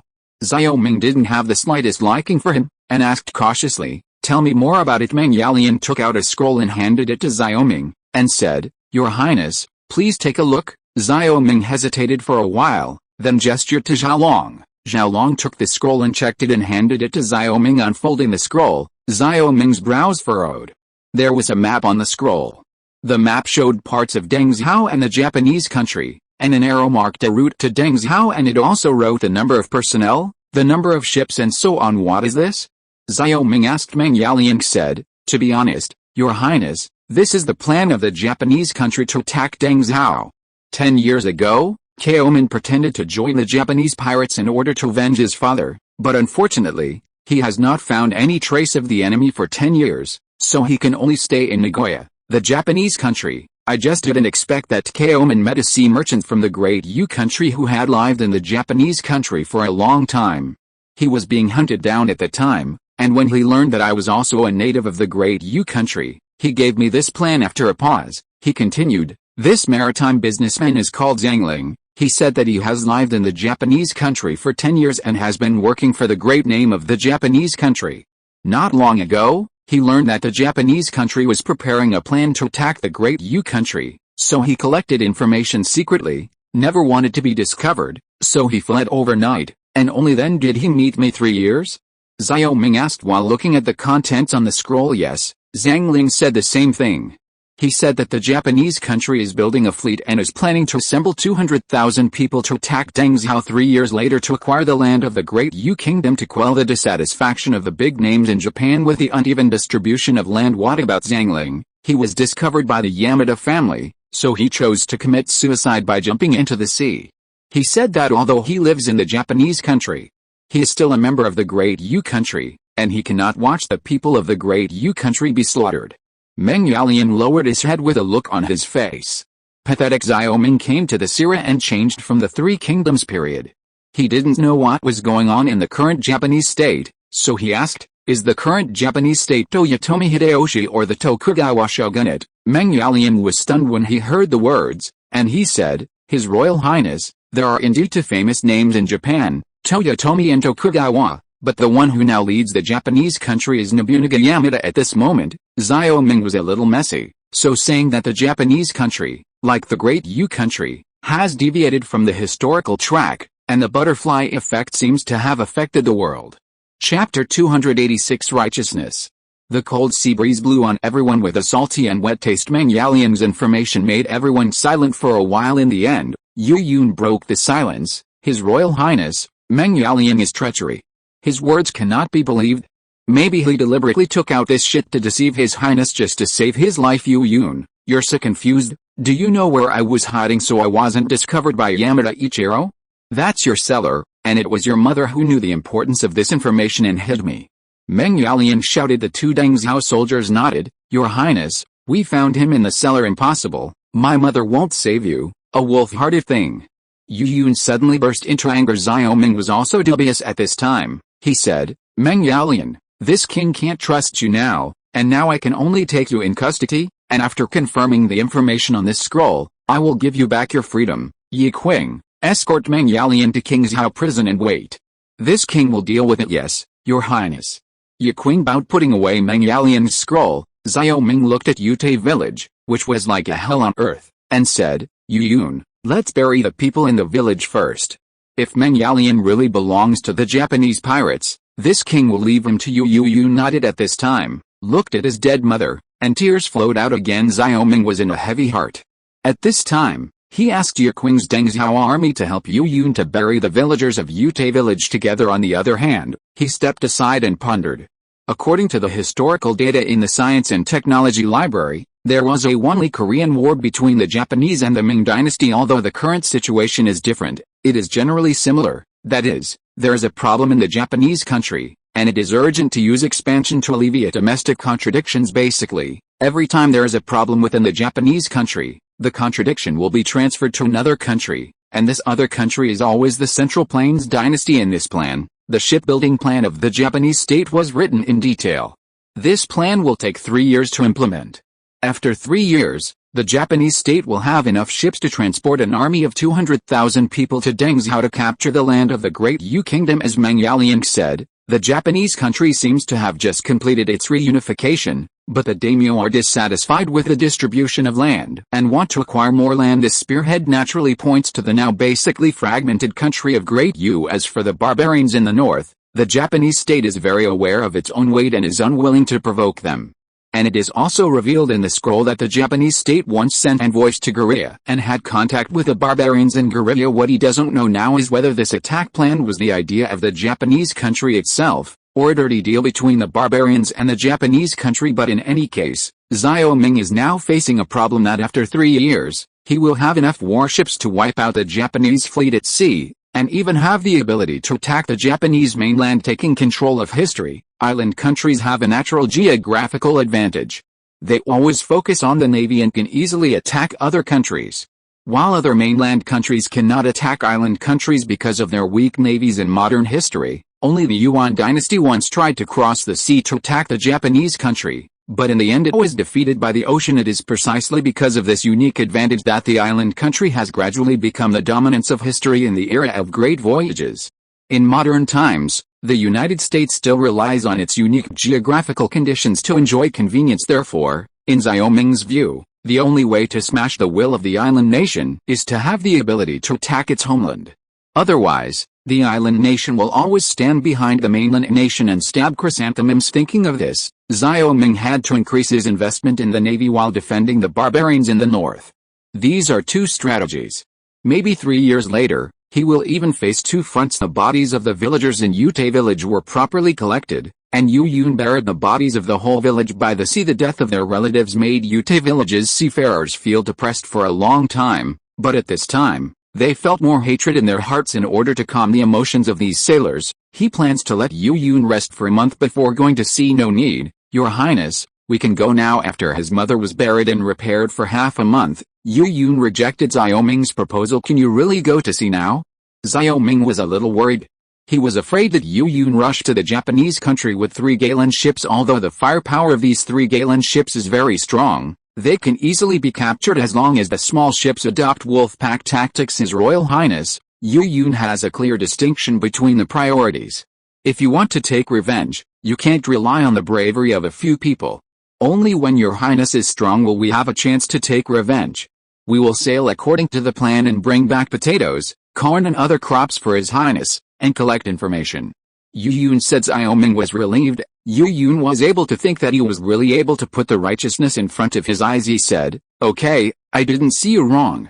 Since you risked your life to sell illicit salt for the people in the village, I knew that you were a righteous person, and what I promised you will not change." Yu Yun nodded and said, "The last general is going to recall the sailors and prepare to go to sea. The cabin is a little dark, and Yu Yun and others have been living on the ship during this time." After coming out of the cabin, Yu Yun went ashore and began to greet the sailors to board the ship. This time Xiao Ming would not follow them on the voyage, and they had to walk the rest of the way. The sailors returned to the ship one by one. At this time, Yu Yun faced Xiao Ming, put his right hand on his chest, and shouted, "My honor is loyalty, my honor is loyalty." The sailors shouted in unison. Xiao Ming also put his hand on his chest. At this moment, the sails fell, and the 3 Galen ships pulled anchor and set sail in the sea breeze. At this moment, Xiao Ming prayed in his heart, hoping that Yu Yun and others could return safely. Watching the 3 Galen ships gradually disappear on the horizon, Xiao Ming turned and left. In Dengzhou City, Yi Qing was already holding Meng Yaolian, waiting for Xiao Ming to return to King Zhao together. One of the reasons why he kept Meng Yaolian was to distinguish the true and false of the news, and the other was to obtain the current information of the Japanese country, and to know the enemy and himself, so that he could be victorious in every battle. 3 days later, Xiao Ming and his party returned to King Zhao. At this time, the snow in King Zhao had melted, and the temperature was gradually rising, so Yi Qing put Meng Yaolian in the King Zhao prison, and Xiao Ming returned to the palace with exhaustion. At this time, a figure suddenly ran from the palace to the door, but it was Jin Dafu. Jin Dafu was a little excited today.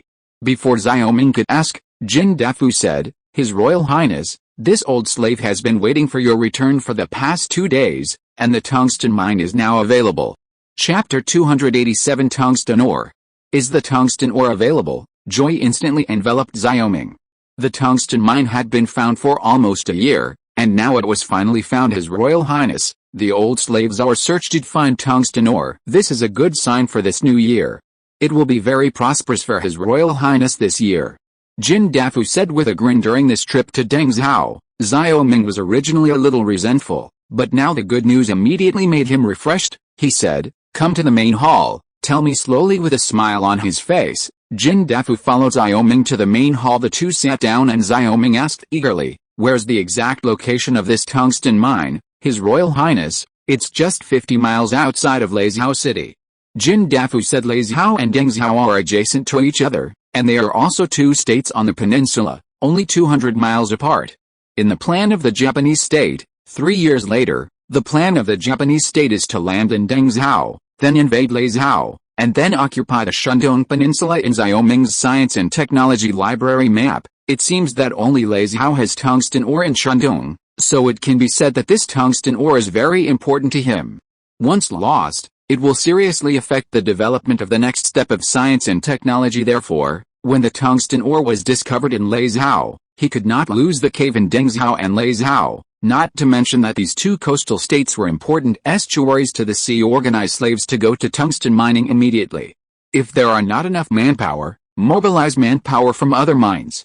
This matter can't be delayed, you can do it immediately, Xiao Ming said seriously. Now that tungsten ore is found, and cobalt is also available, he can produce tungsten steel and high-speed steel using these 2 materials. which are the best tools for lathes. Although there is no way to sinter tungsten steel as hard as modern tungsten steel at the current level of Qingzhou, it is at least enough to surpass the steel produced in Qingzhou. Xiao Ming's tone was urgent as expected, and Jin Dafu realized that this issue was very important. He nodded. His Royal Highness, this old slave is going to mobilize people now. Jin Dafu hastily prepared for the mining of tungsten ore. Xiao Ming is not idle either.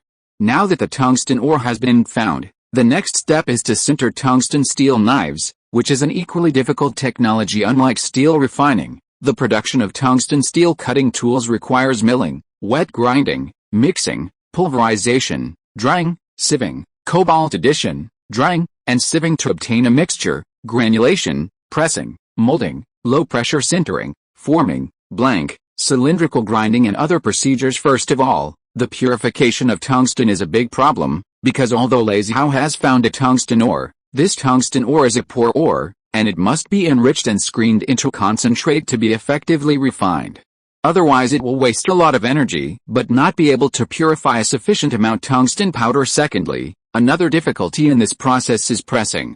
Because of the characteristics of tungsten ore, it is necessary to press tungsten ore powder into the shape of a tool and then sinter it to produce a tool. Before that, tungsten steel molds must be forged. Before the chair in the main hall was warm, Xiao Ming got up and went to the equipment department. Chen Wenlong, call Zhang Liu. As soon as he arrived at the equipment department, Xiao Ming said directly to Chen Wenlong, now Chen Qi is responsible for the production of the military workshop, and now the head of the craftsman of the equipment department has become Zhang Liu. This Zhang Liu is the most skilled craftsman other than Chen Qi.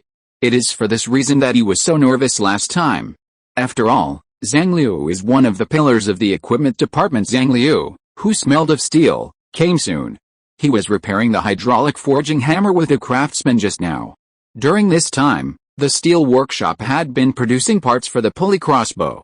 The workload was heavy, and the hydraulic forging hammer often had problems, and the craftsmen who can repair the water conservancy forging hammer are also a few craftsmen who have participated in the manufacture of the equipment department. Your Highness. Zhang Liu wiped the sweat on his forehead and bowed. Seeing Zhang Liu arrive, Xiao Ming said, you immediately summon some excellent craftsmen from the equipment department. Now you are going to produce the tools for the lathe knife. Have you found the tungsten ore? Zhang Liu said excitedly. After hearing this, Xiao Ming nodded and said to him, yes, Jin Dafu just told this king that this tungsten mine was discovered in Laizhou, and now you should start preparing the mold in advance. Great.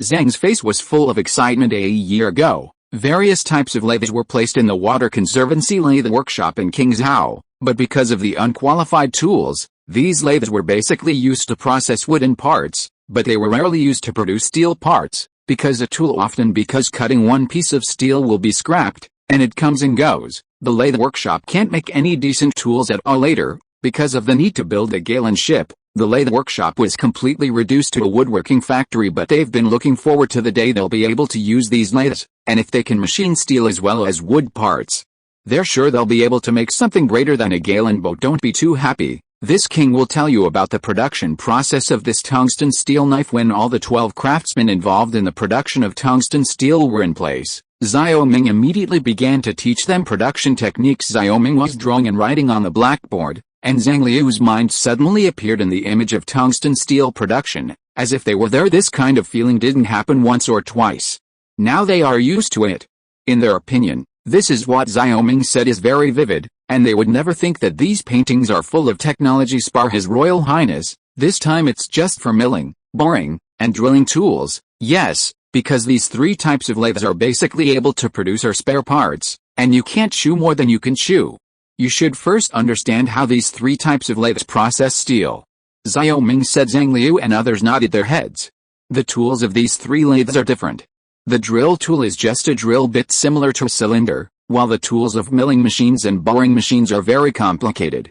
Can such a mold be accurately forged or not? Question. After teaching the three of them this time, Xiao Ming did not leave, and picked up a pen in the equipment department to draw the knife graphics, and also marked the size on the knife. Since the announcement of unified weights and measures at the meeting, the Department of Instruments and the military workshop have first used scientific methods of measurement. The dimensions of millimeters, centimeters, and meters have replaced the previous points and inches, making production more refined. Now that the production of cutting tools is about to be carried out, The production of King Zhao must enter the refined production, and the condition of the refined production is the precise size. So before Zhang Liu could make the mold, he had to come up with a precise measuring tool. Thinking of this, Xiao Ming asked Chen Wenlong to make him a compass. Chapter 288 Precision Production. Rule, the word used to refer to two tools in ancient times, rule and rule. Rule is naturally a compass, and rule is a tool used to draw straight lines. These two tools became the originator of ancient measurement. Because of this, Xiao Ming does not need to worry about how to produce tools such as compasses and rulers, because the Great Yu Kingdom already has them. Harmonizing weights and measures is now an improvement, not a disruption. So let Chen Wenlong bring a compass and a ruler. He will measure the size of millimeters, and use the compass to cross the ruler according to the millimeter size in the technology library. Every step of the compass is a millimeter. Ming then clicked the next point. When the compass finished 1 meter, he stopped, and then continued to draw vertical lines on it, specifying millimeters, centimeters, and marking in pursuit of your precision. He was busy for an hour before he drew this ruler perfectly. At this time, he looked at the ruler in the technology library, and there was basically no error, and he couldn't do anything about the micron level error. And now King Zhao Industry is enough to use the ruler he drew. After all, the machinery produced at this stage cannot be error-free. After making this ruler, Xiao Ming handed the ruler to Chen Wenlong and instructed him to produce it according to the ruler's standard and apply the ruler to all workshops in King Zhao. His Royal Highness, is it really okay to change the weights and measures of the Great Yu Kingdom? Chen Wenlong was still used to the previous weights and measures, so he felt awkward when he saw the ruler. Xiao Ming said, "This is not only a problem of weights and measures, but also an industrial problem. If all industrial products in King Zhao are produced with such precise dimensions, it is not so easy for outsiders to imitate King Zhao's products if they do not use the same standard.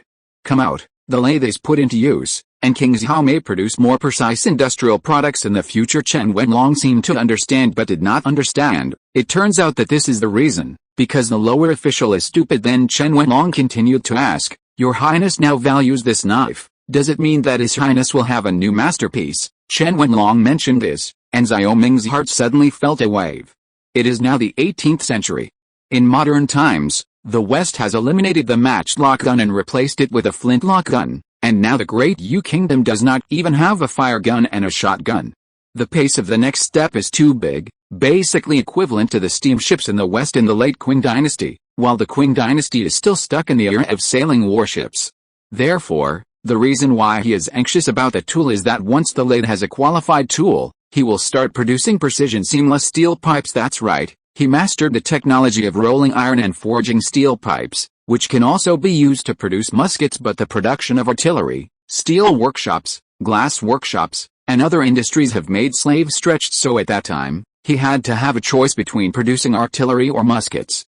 In the end, he chose artillery, because artillery was technically easier to produce, and the technology of iron die-casting guns was enough to allow artillery to be produced quickly. At that time, the arquebuses had to be beaten and forged by craftsmen one by one. Even so, the ability at that time was only able to produce arquebuses. In the Battle of King Zhao, at most hundreds of arquebuses were used to resist the army of 100,000 barbarians. Bows and arrows are not as effective because, according to records, a trained arquebusier shooter can fire 2 rounds every 3 minutes. This terrifying speed is also the reason why Xiao Ming did not plan to produce arquebuses. It is stupid to produce a backward firearm when the West may have completely phased out arquebuses, so his goal is to directly produce flintlock guns, shorten the generation gap of weapons, and not waste time producing obsolete weapons. However, this matchlock gun can also be used, because once the flintlock gun appears, it will inevitably lead to prying eyes from all parties in the Great Yu Kingdom. At that time, it is also possible to push the matchlock gun out as a shield. Although Xiao Ming now has this idea, the structure of the flintlock gun is more complicated. The barrel is only one of them, and there are also springs. The excitation structure needs to be manufactured. Neither of these things have to have a simple barrel at all. In view of this, Xiao Ming did not answer Chen Wenlong's question, but passed by with a haha. After all, Chen Wenlong is an official, not a technician like Chen Qi. It is useless to say more. After instructing the production of tool molds, Xiao Ming went to the palace. After this, it was noon when passing through Dongxi, he suddenly heard a familiar melody. Xiao Ming smiled knowingly when he heard this voice. This actor is very neat in his work. The white-haired girl of the Great Yu Country version was staged in the folk Xiaolong, Xiaohu, accompany this king to see? Xiao Ming asked with a smile. During the last spring festival, Zhao Long and Zhao Hu were not in the palace, but went home to celebrate the new year. They were looking forward to learning that the drama in the palace was very exciting. Moreover, the two of them also heard the words at the front of the play, and when they heard it, they immediately understood. Your Highness, is this the white-haired girl? Zhao Long and Zhao Hu said happily. Xiao Ming nodded. That's right, you guys went home for the new year, and didn't have a chance to see it. Now you can really watch it. The two nodded when they heard the words. After all, the three walked over to a stage in the East City. The reason why Xiao Ming went to join in the fun was not to relive the drama, but to see the reaction of the people. He could count on the white-haired girl to spread to other vassal states through the people. This will achieve his purpose. My daddy's daughter can't buy it if my father's money is too little. When the three arrived, Zira on the stage was about to finish singing her lyrics, and many people gathered around the stage to watch. One by one, they kept their eyes fixed. In such an era of lack of entertainment, there are too few entertainment items.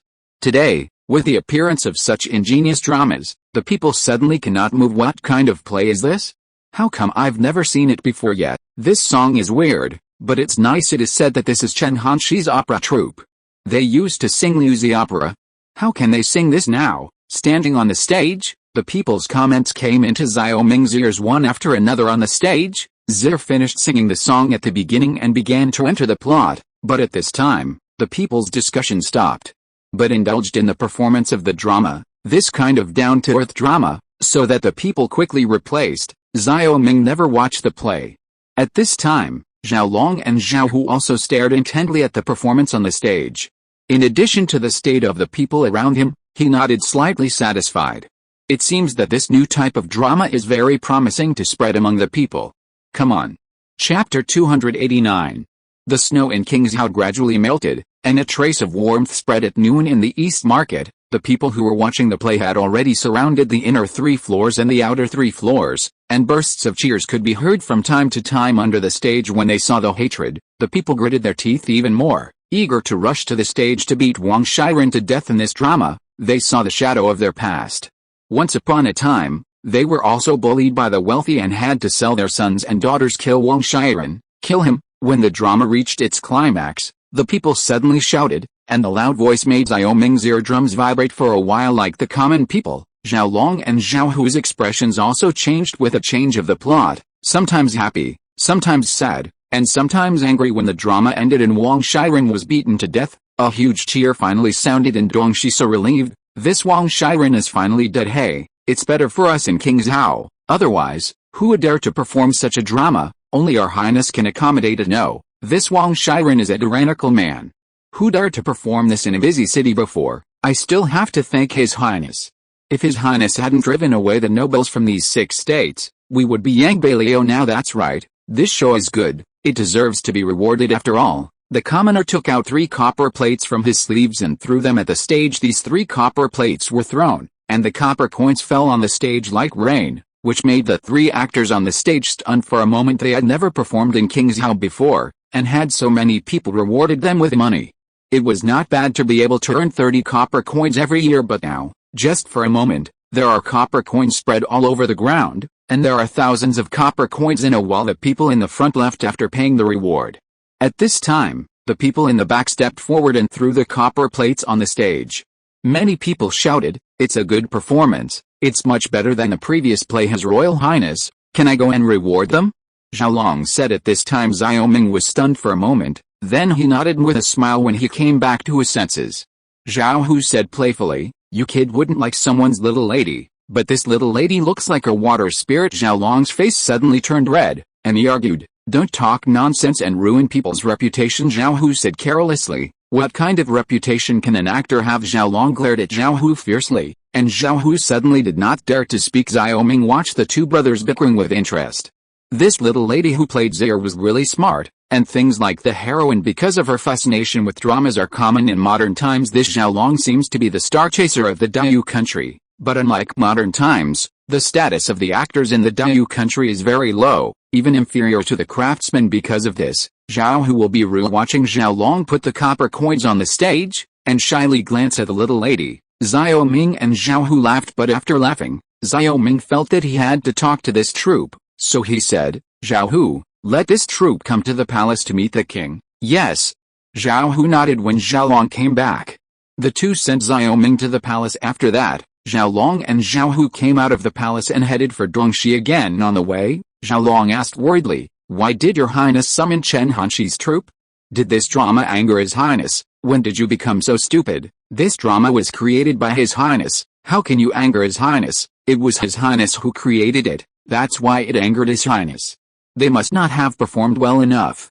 Zhao Long said. Zhao Hu sighed, pinched his waist and said, "Erlang, you really don't like that little lady. What about Chen Zun's troop? It's none of your business. Just follow his highness's order." Zhao Long was reprimanded by Zhao Hu and had to nod his head in Dongxi. The troop is counting the money they have harvested this time. The woman who plays Zitter has already taken off her costume and put on a simple linen dress. She said to the thin middle-aged man who was happily lighting copper coins, "Dad, how much is it in total?" The thin middle-aged man was Teacher Chen. He turned his face, his slender eyes narrowed into line. "Your name is Zitter. The girl in this play is also called Zitter. It seems that God destined you to play this Zitter. We have made a fortune this time. 3,000 copper coins, which are 3 taels of silver." Everyone else in the troupe was all excited, and they made 3 taels of silver in one day, so wouldn't they make hundreds of taels of silver this month? The opera troupe used to sleep in the open air, but now they have made a big turn. Thank you to Miss Zhuan for this. If it wasn't for her teaching me, would our troupe be like this? Dad, why don't I buy something from Miss Zhuan at night to show my feelings? Well, yes, we have to repay our gratitude at this time. The middle-aged man who played Wang Shiren said, "Little Lady Zhuan is from the Prince of Qi's mansion. How could she be short of things? Let's not try to make jokes. The money should be divided by yourself." "They are not bad, Wu San. What you said is wrong. It's almost a matter of the little lady Aster, and it's our own business to send it or not. How can we be a person without knowing shame? I'm starving to death. What shame do I need? Hurry up and share the money." Wu San said with his triangular eyes. While the three of them were talking, Zhao Long and Zhao Hu walked into the back of the stage, and Zhao Hu said, "Chen Honesty, His Royal Highness King Qi has a request." His Royal Highness King Qi. Chen honestly was surprised. "Who are you?" Zhao Long said. "We are the close guards of His Royal Highness King Qi. Please come with us." When he was talking, Zhao Long looked at Chen Zitter, his eyes flickering. He was amazed by Chen Zitter's performance just now. At this time, he couldn't help but feel a little emotional, as if he was in front of him. Chen honestly turned pale with fright, and tremblingly grabbed a handful of copper coins and held it over. "Two officials, why did His Highness summon us?" Zhao Hu said. "When you go to the palace, you will naturally know that you should take the money back. We don't like this in the Qi Palace, father. Just listen to the two officials." Chen Zitter said generously, "Sister Zhuan is here, so it shouldn't make things difficult for us." Chen honestly's face was still a little pale, so he nodded, and Wu San was even more frightened. "Please." At this time, Zhao Hu made a gesture of invitation and walked towards the palace, while Chen Lashi and others hurriedly packed up and followed. Arriving at Prince Qi's mansion, Zhao Hu led a group to the main hall, and Chen honestly was shocked when he saw the man sitting in the middle of the main hall. He seemed to have seen this face in the crowd just now when he was performing at this time. I couldn't help but feel even more worried. Chapter 290. This king will tell you a story. Are you Chen Honest? Sitting upright in the main hall, Xiao Ming's voice came from far away. Aster stood beside Xiao Ming, looking at Chen Zitter with a smile on her face. "Xiaomin is exactly," Chen honestly said nervously in his heart. "These actors are like ants in the eyes of these powerful people." In the past, when the Wang family and the Qin family were there, they were often called to sing songs and the like. At that time, they would be beaten and scolded if they were not careful. It is precisely because of this that the people in the troupe are very timid and act cautiously. You don't have to be nervous. His Highness asked you to come here just for drama, not to punish you. Aster's soft voice sounded. This made everyone in the troupe heave a sigh of relief. Xiao Ming brought Chen Liushi and others here this time not for a heart-to-heart talk, but for the Renaissance, so he needed a folk troupe to help him. The last performance in Wang Fuzihong was played by the singers of Wang Fuzihong. They are not suitable for performing in the streets and alleys. After all, this involves the majesty of the Wangfu. Although he has modern thinking, he can't take this prince too different when he follows the customs of the country. Aster is right. This king doesn't want to punish you, so you don't have to be so restrained. This time I asked you to come. This king wants you to do things for the king, but you can't say that you are the king's people. Doing things for His Highness. Chen Honest almost jumped up in shock, and he was trembling and didn't know how to answer at this moment. Chen Zitter said, "Your Highness, You love the people like a son, and you have always treated the fiefs the same way. We all respect your highness. Whatever your highness commands, our troop will do it. You are a clever girl. Xiao Ming smiled. No wonder Aster looked for Chen Zir. It turned out that the two had some similarities. Chen Zir said with a smile, the people's daughter is just telling the truth. Your highness knows it. Shaking his head, Xiao Ming said bluntly, Chen honest, you are lucky to have such a daughter, and you are courageous enough. Xiao Ming praised Chen Zir, and Chen honest couldn't help laughing when he heard the words at this time. Xiao Ming continued, since this is the case, this king will stop talking. This king is going to build a special theater in Qingzhou, and this theater will be handed over to you to manage, but if this king asks you to act, you must act. A theater? What is a theater? Chen Zir asked. The theater is similar to the stage in Dongxi, but this stage is inside the house, but in the future you will only perform complex theatrical performances. The government office will allocate silver taels to pay monthly salaries to all of you, and the theater revenue and expenditure will be managed by the government office. Xiao Ming explained to Chen Zir. Pay us salaries? Chen Zir was dumbfounded, and she was also in shock at this time, and Aster also showed a very puzzled look. Xiao Ming is really too good for such an actor. His Royal Highness, the girl wants to know why? Chen Zir calmly asked. It's not that this king doesn't say it, but that you don't understand it now. You will naturally understand in the future. Now you only need to say whether you agree or disagree, and this king will not make things difficult for you if you disagree. Xiao Ming said. Chen Honesty still didn't understand. Chen Zir said immediately, we agree. We believe that His Highness will not treat us badly. Do you count? Xiao Ming looked at Chen Hanshi, who was still confused. Chen Zir said, my father will definitely listen to me. Xiao Ming frowned. Sometimes he felt that it was too difficult to communicate with people of this era. He said, well, go back and discuss it, and tell this king tomorrow. After that, Xiao Ming waved his hand and let Chen Zir and others leave. After everyone left, Zuan said, why does your highness value this troop so much? It's not that this king values them, but they are the only folk troops in Qingzhou. It's not something anyone can do to show their faces, so it's more real. His Royal Highness said that, especially this woman, there are few people who can show up like Chen Zir. Zuan nodded. So, this king is too lazy to look for it, and when I was in Dongxi, this king also watched Chen Zir's drama, which is really good. That's a good lesson from slaves. Zuan said suddenly witty. Xiao Ming grabbed Aster's hand and rubbed it in the palm of his hand, and snorted, arrogant, right, since you taught Chen Zir, then you can teach it to the end. This textile workshop is left to Luo to take care of, you are responsible for it. Regarding the theater, this king has a lot of dramas. Really? Is there a more exciting story than this, your highness? Aster asked expectantly. Xiao Ming laughed. He had a lot of technological knowledge and a lot of drama stories in his mind. For him, the beginning of the Renaissance begins with drama.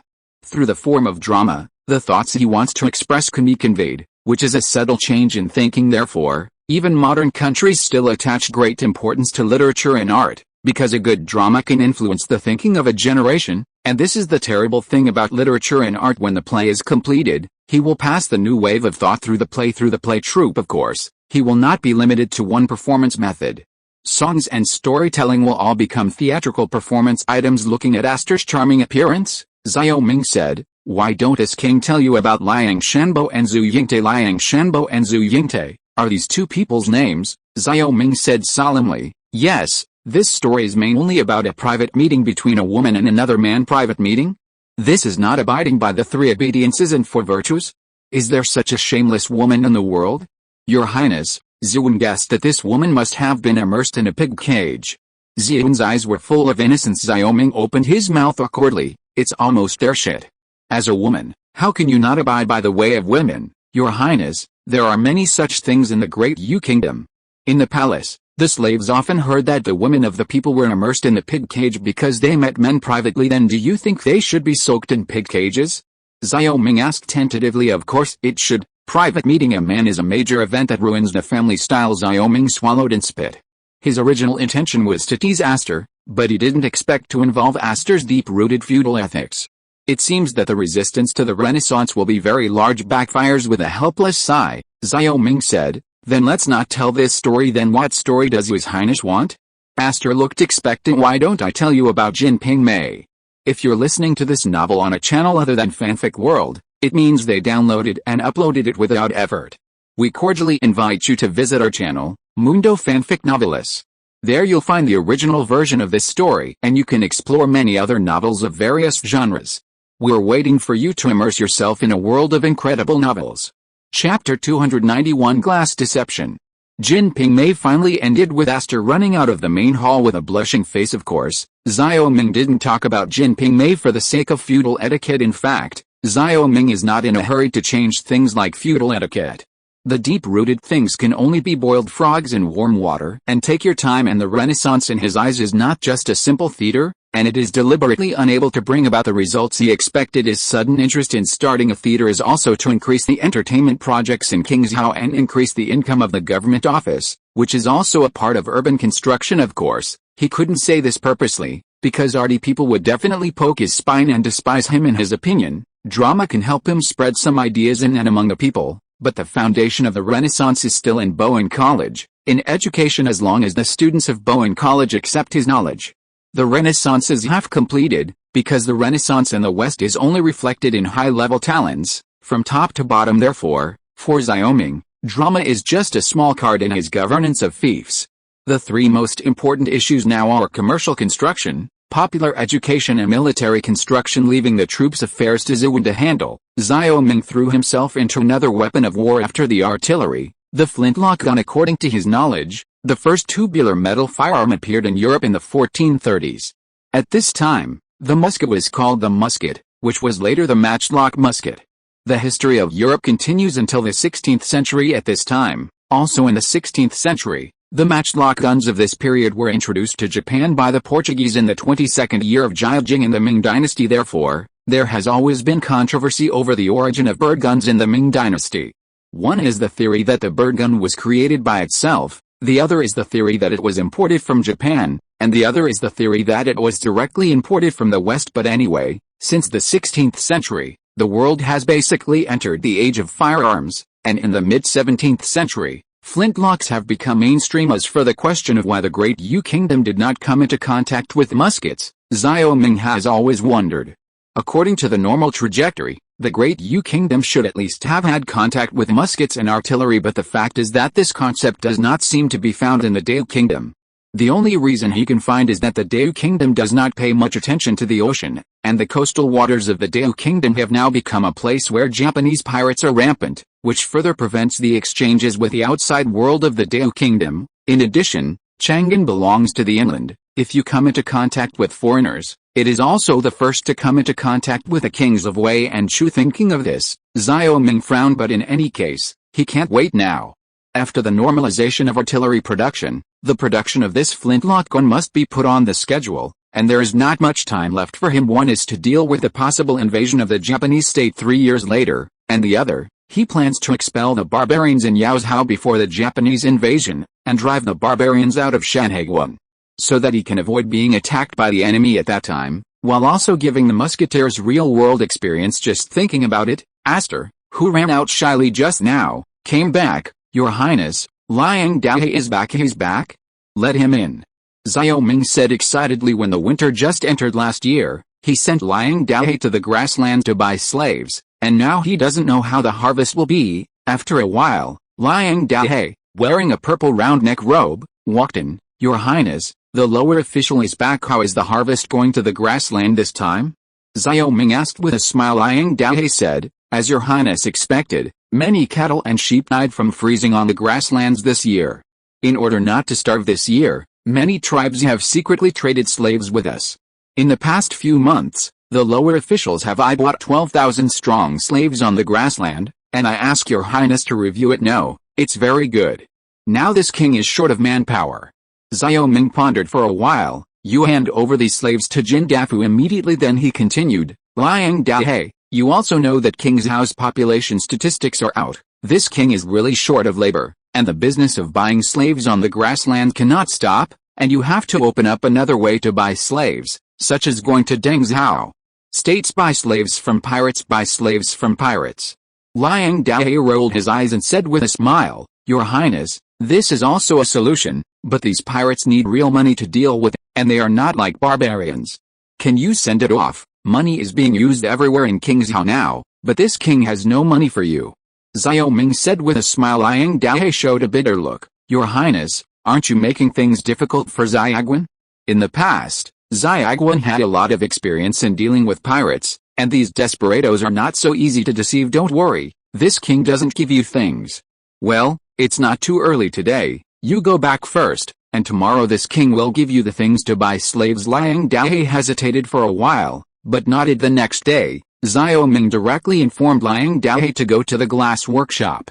In the workshop, Xiao Ming pointed to a large wooden box and said to Liang Dahe, "Here, this is the capital that this king gave you to buy slaves." Looking at the big wooden box on the ground, Liang Dahe walked over. When he opened the wooden box, he was dumbfounded. Your Highness, this is too precious at this time. The wooden box is full of glass balls. This kind of glass ball is the simplest kind of green glass ball. Xiao Ming used this kind of glass ball when he was a child. Grabbing a handful of glass balls, the glass balls rubbed in his hands to make a pleasant sound. Xiao Ming smiled and said, "It is precisely because it is precious that I asked you to exchange it for slaves. There is no problem with using this." Xiao Ming naturally knew the value of glass. If he mastered the glass craftsmanship, this box of glass beads was not worth 100 taels of silver. But now glass is a real luxury in the Great Yu Kingdom. He believes that those Japanese pirates wandering overseas have not even seen this kind of glass ball, and those pirates who hold this kind of glass ball will definitely be a treasure. No problem. Liang Dahe stammered. This box of glass beads was a huge fortune. Xiao Ming continued, "Be flexible with your head. Not only can these glass beads be exchanged for slaves, but if you can exchange some gold, silver, etc. with these pirates, this king will want them." Liang Dahe had also dealt with pirates when he was selling slaves before. He knew that these glass balls would definitely drive the pirates crazy. He took a deep breath and said, "Your Highness, don't worry, the lower official must take this box of glass. Replace it with something equivalent." Xiao Ming nodded slightly. In the past, the West used a few glass balls in exchange for large tracts of land from the Indians. Chapter 292, Craftsmen Gather. Lays How. Jin Dafu looked at the busy slave and took a sip. He shouted all morning, his voice was hoarse, and he has been instructing the slaves to build various buildings in the mining area in order to quickly send the tungsten ore powder. Some slaves are already mining tungsten ore, and some slaves are doing screening work to enrich the tungsten ore powder mixed with soil. Second uncle, your Royal Highness is here. At this time, a young man ran over and said to Jin Dafu, "His Royal Highness?" Jin Dafu almost jumped up from his chair.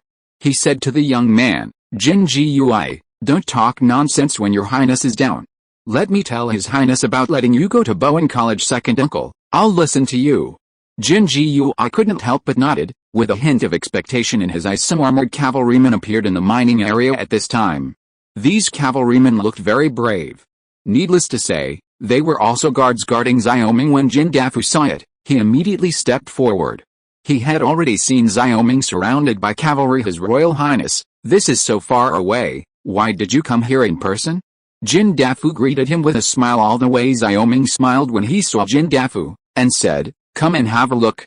By the way, I will bring you the slaves that Liang Dahe brought from the grasslands. 5,000 people, enough for you." Jin Dafu glanced at the slaves guarded by the cavalry, and said with a smile, "Hey, this Liang Dahe finally has some brains, and the ones bought at this time are all strong slaves. Enough. These 5,000 people worth the 10,000 people before. If he doesn't have any more brains, this king will let him go home to farm."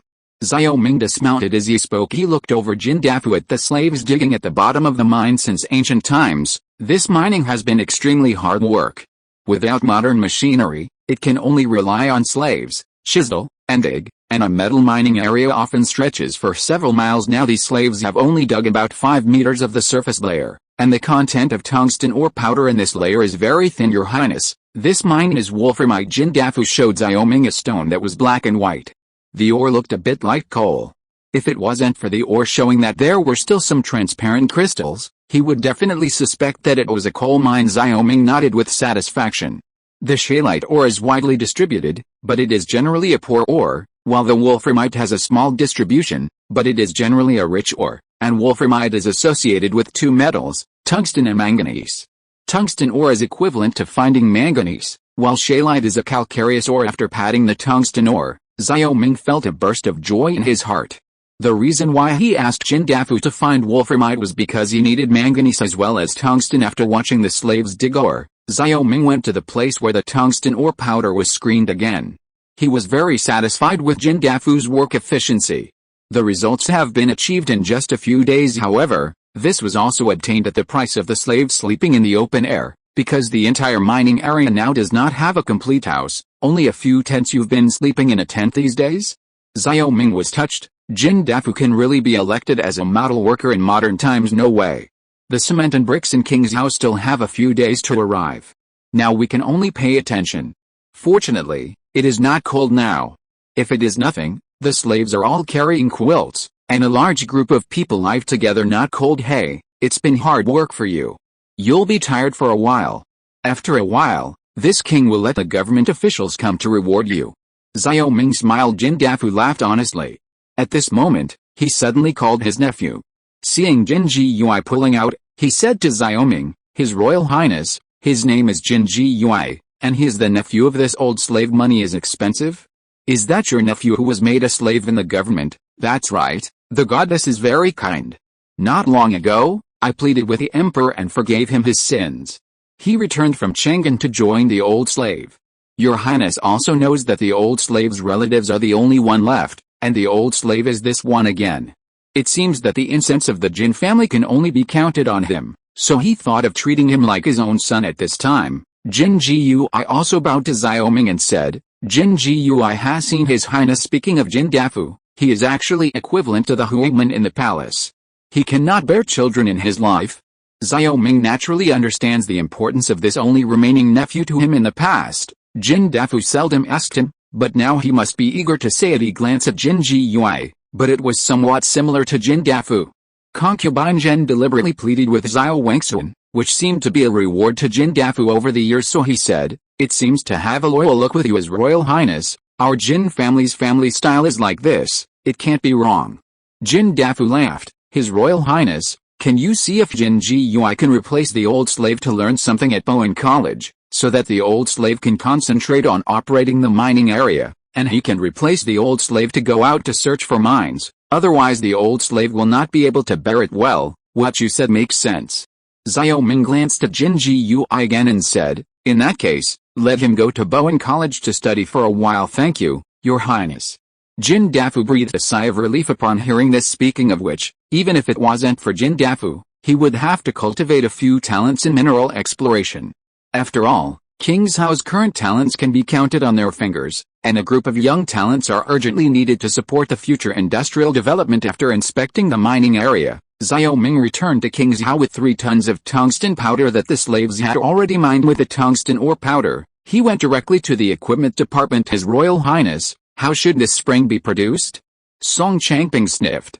He had a cold recently with a research on the Sufa gun on the agenda. He naturally wanted to assemble the most powerful research team in King's House, and all the talents from the equipment department were reunited. However, instead of letting them study the flintlock gun together, Xiao Ming assigned them their respective tasks. Zhang Liu and others were responsible for the production of tungsten steel knives and barrels. Song Changping is responsible for the production of flintlock guns and bullets and the most complicated part of the boit. According to Xiao Ming's plan, Chen Qi will be responsible for artillery matters in the future, while Song Changping is responsible for the research and production of firearms. Although the barrel has not yet been found, the production of small steel balls and the research on the bolt can already be carried out. These steps can be completely synchronized. After all, Xiao Ming did not start from scratch, but owns the production materials of various firearms. How to extract tungsten from this tungsten ore powder? Zhang Liu added, "These 2 problems are technical difficulties. The spring needs to solve the elastic problem of steel. As for the purification of tungsten at the current level, Xiao Ming cannot guarantee the purification rate, but even if it can be purified by 20%, it is enough one by one. Zhang Liu, you guys will deal with the mold first. Song Changping, you stay, this king will tell you about the structure of the boit." Chapter 293 The Birth of Tungsten. In the equipment department, Song Changping took his place with his artillery production team. After making Song Changping independent, Song Changping only brought the artillery production team that used to follow him. Standing in front of the blackboard of the equipment division, Xiao Ming drew the structure diagram of the flintlock gun. Both arquebuses and flintlocks are muskets, the only difference being the way the gunpowder is fired. The arquebus is very simple, basically the same as the principle of the artillery, as long as the barrel is obtained. This technology is not a problem for Song Changping. It was just for Xiaoming that it was no longer necessary to reproduce the arquebus. And the arquebus could not be effective against cavalry in the wild. The firing volume of 2 rounds in 3 minutes was just like the 3-eyed fire gun of the Guanyin cavalry in the late Ming dynasty. But 2 bullets, the rest is hand-to-hand combat, and once the matchlock of the matchlock gun is extinguished, it needs to be reignited. At this time, the matchlock gun is no different from the fire stick. The flintlock gun avoids the situation where the matchlock is extinguished when the matchlock is fired, and has higher stability, which is why the flintlock gun quickly eliminated the matchlock gun in general. The outside of the bolt of the flintlock gun is divided into 4 parts: the striker, the mainspring, the buckle spring, and the gunpowder pool. The striker is used to fix the flint, the mainspring provides power for the striker, and the buckle spring is the iron pieces hit by the flint, and the powder pool is used to preload a small amount of gunpowder to ignite the gunpowder in the barrel, and inside the bolt is the trigger, the movement, the sear and the sear spring, the snap reed, the inner mainspring, where the trigger is used to fire. The movement holds and releases the power of the mainspring, and transmits the power to the striker. The sear is when someone pulls the trigger, engages the movement, and then releases it. The reed is fixedly connected to the cover of the reed on the gunpowder pool, so that the flintlock can withstand the wind and rain. In general, this principle is when the trigger is pulled to build a strong force on the mainspring, the sear engages with a movement. When the trigger is pulled, it pushes the sear forward until it releases the movement and causes the striker to push the flint toward the front impact and the blackboard. Xiaoming pointed to the structure of the flintlock gun and explained it little by little. Song Changping and the other craftsmen memorized it carefully and engraved all the structure of the flintlock gun in their minds. At the same time, they wrote down the dimensions of the various structures of the flintlock on the blackboard. In Song Changping's opinion, forging the small parts on the shot is a very troublesome thing, whether it is the striker, the spring, the movement or the trigger in general. The entire structure of the flintlock gun was described, and Xiaoming said at this time, "Now you can raise the difficulty, Your Highness. It's the spring. How to make the steel elastic?" Song Changping raised the most important question. It seemed to him that if the spring could not be made, the flintlock could not be produced at this time. Xiaoming laughed, and he said, "It was not possible at first, but now it is possible." "Oh, why?" Song Changping asked strangely. "Do you know why this king is looking for tungsten ore, but has not started to produce flintlock guns?" Xiaoming asked Song Changping, and others shook their heads. Xiaoming said at this time, "The barrel is only one of the problems. The barrel can be made by hand, but at that time you could only produce arquebuses, not flintlock guns, because there was no spring steel at that time. Because spring steel needed carbon and manganese can only be produced. Even if there is a barrel at that time, it will not be of much use, but will waste a lot of manpower and material resources." After a pause, Xiaoming said, "So now you all know why this king has always been paranoid about tungsten ore, not only for knives, but also for spring steel." Song Changping nodded slowly.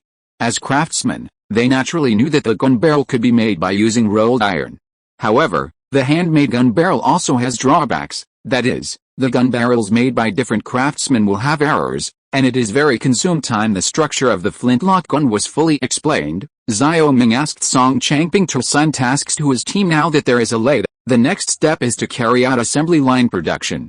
With a precision scale, the standard is formulated to allow the craftsman to divide the labor and manufacture different parts and finally assemble them, so that the production speed of the flintlock gun can be increased. After all, using the old-fashioned method, he can compare with Western countries, or even Japanese countries, because his fief is only 600,000 households, and all his labor comes from limited slaves. In addition to increasing the degree of mechanization, it is impossible to compete with its own enemies at all. His Royal Highness, I will be responsible for the spring steel. Song Changping took the initiative to provoke the most difficult part. Xiaoming showed a look of praise, and he said, "If that's the case, let's go find Zhang Liu." Asking the personnel of the Sufa gun research team to be responsible for their own accessories, Xiaoming and Song Changping found Zhang Liu. Now the molds for boring machine tools, milling machine tools and drilling machine tools are prepared, just waiting to extract tungsten ore. Prepare some charcoal, calcine the tungsten ore powder and charcoal together, and use the iron-making temperature to calcine. In the backyard of the equipment division, Xiaoming found Zhang Liu, who was discussing the problem together. After receiving Xiaoming's order, Zhang Liu and the craftsman immediately acted, and they could have been waiting to extract the tungsten based on the current scientific and technological conditions. Xiao Ming can only use the carbon reduction method to extract tungsten. According to historical data, in 1783, the Spaniard de Puja discovered wolframite. In the same year, he obtained tungsten for the first time by reducing tungsten trioxide with carbon powder, and named the element. Therefore, it is feasible for Xiao Ming to use the carbon reduction method. Although the purity of tungsten extracted by this method is not high, it is more than enough to be used in this era. Even let his King Xiao, the craftsmanship may be side by side with the West, or even surpass it after mixing tungsten ore powder and charcoal into the blast furnace heated by the regenerator, Zhang Liu. Xiao Ming and others began to wait an hour later, while waiting for the blast furnace to cool. Zhang Liu took out the mixed powder through the reserved opening. At this time, some silver-white particles appeared in the black powder. Although these particles are few, it has been demonstrated that the charcoal reduction method successfully extracts tungsten. His Royal Highness, are these silver-white particles tungsten? Zhang Liu asked. When mixing materials, he had never seen such silver-white particles.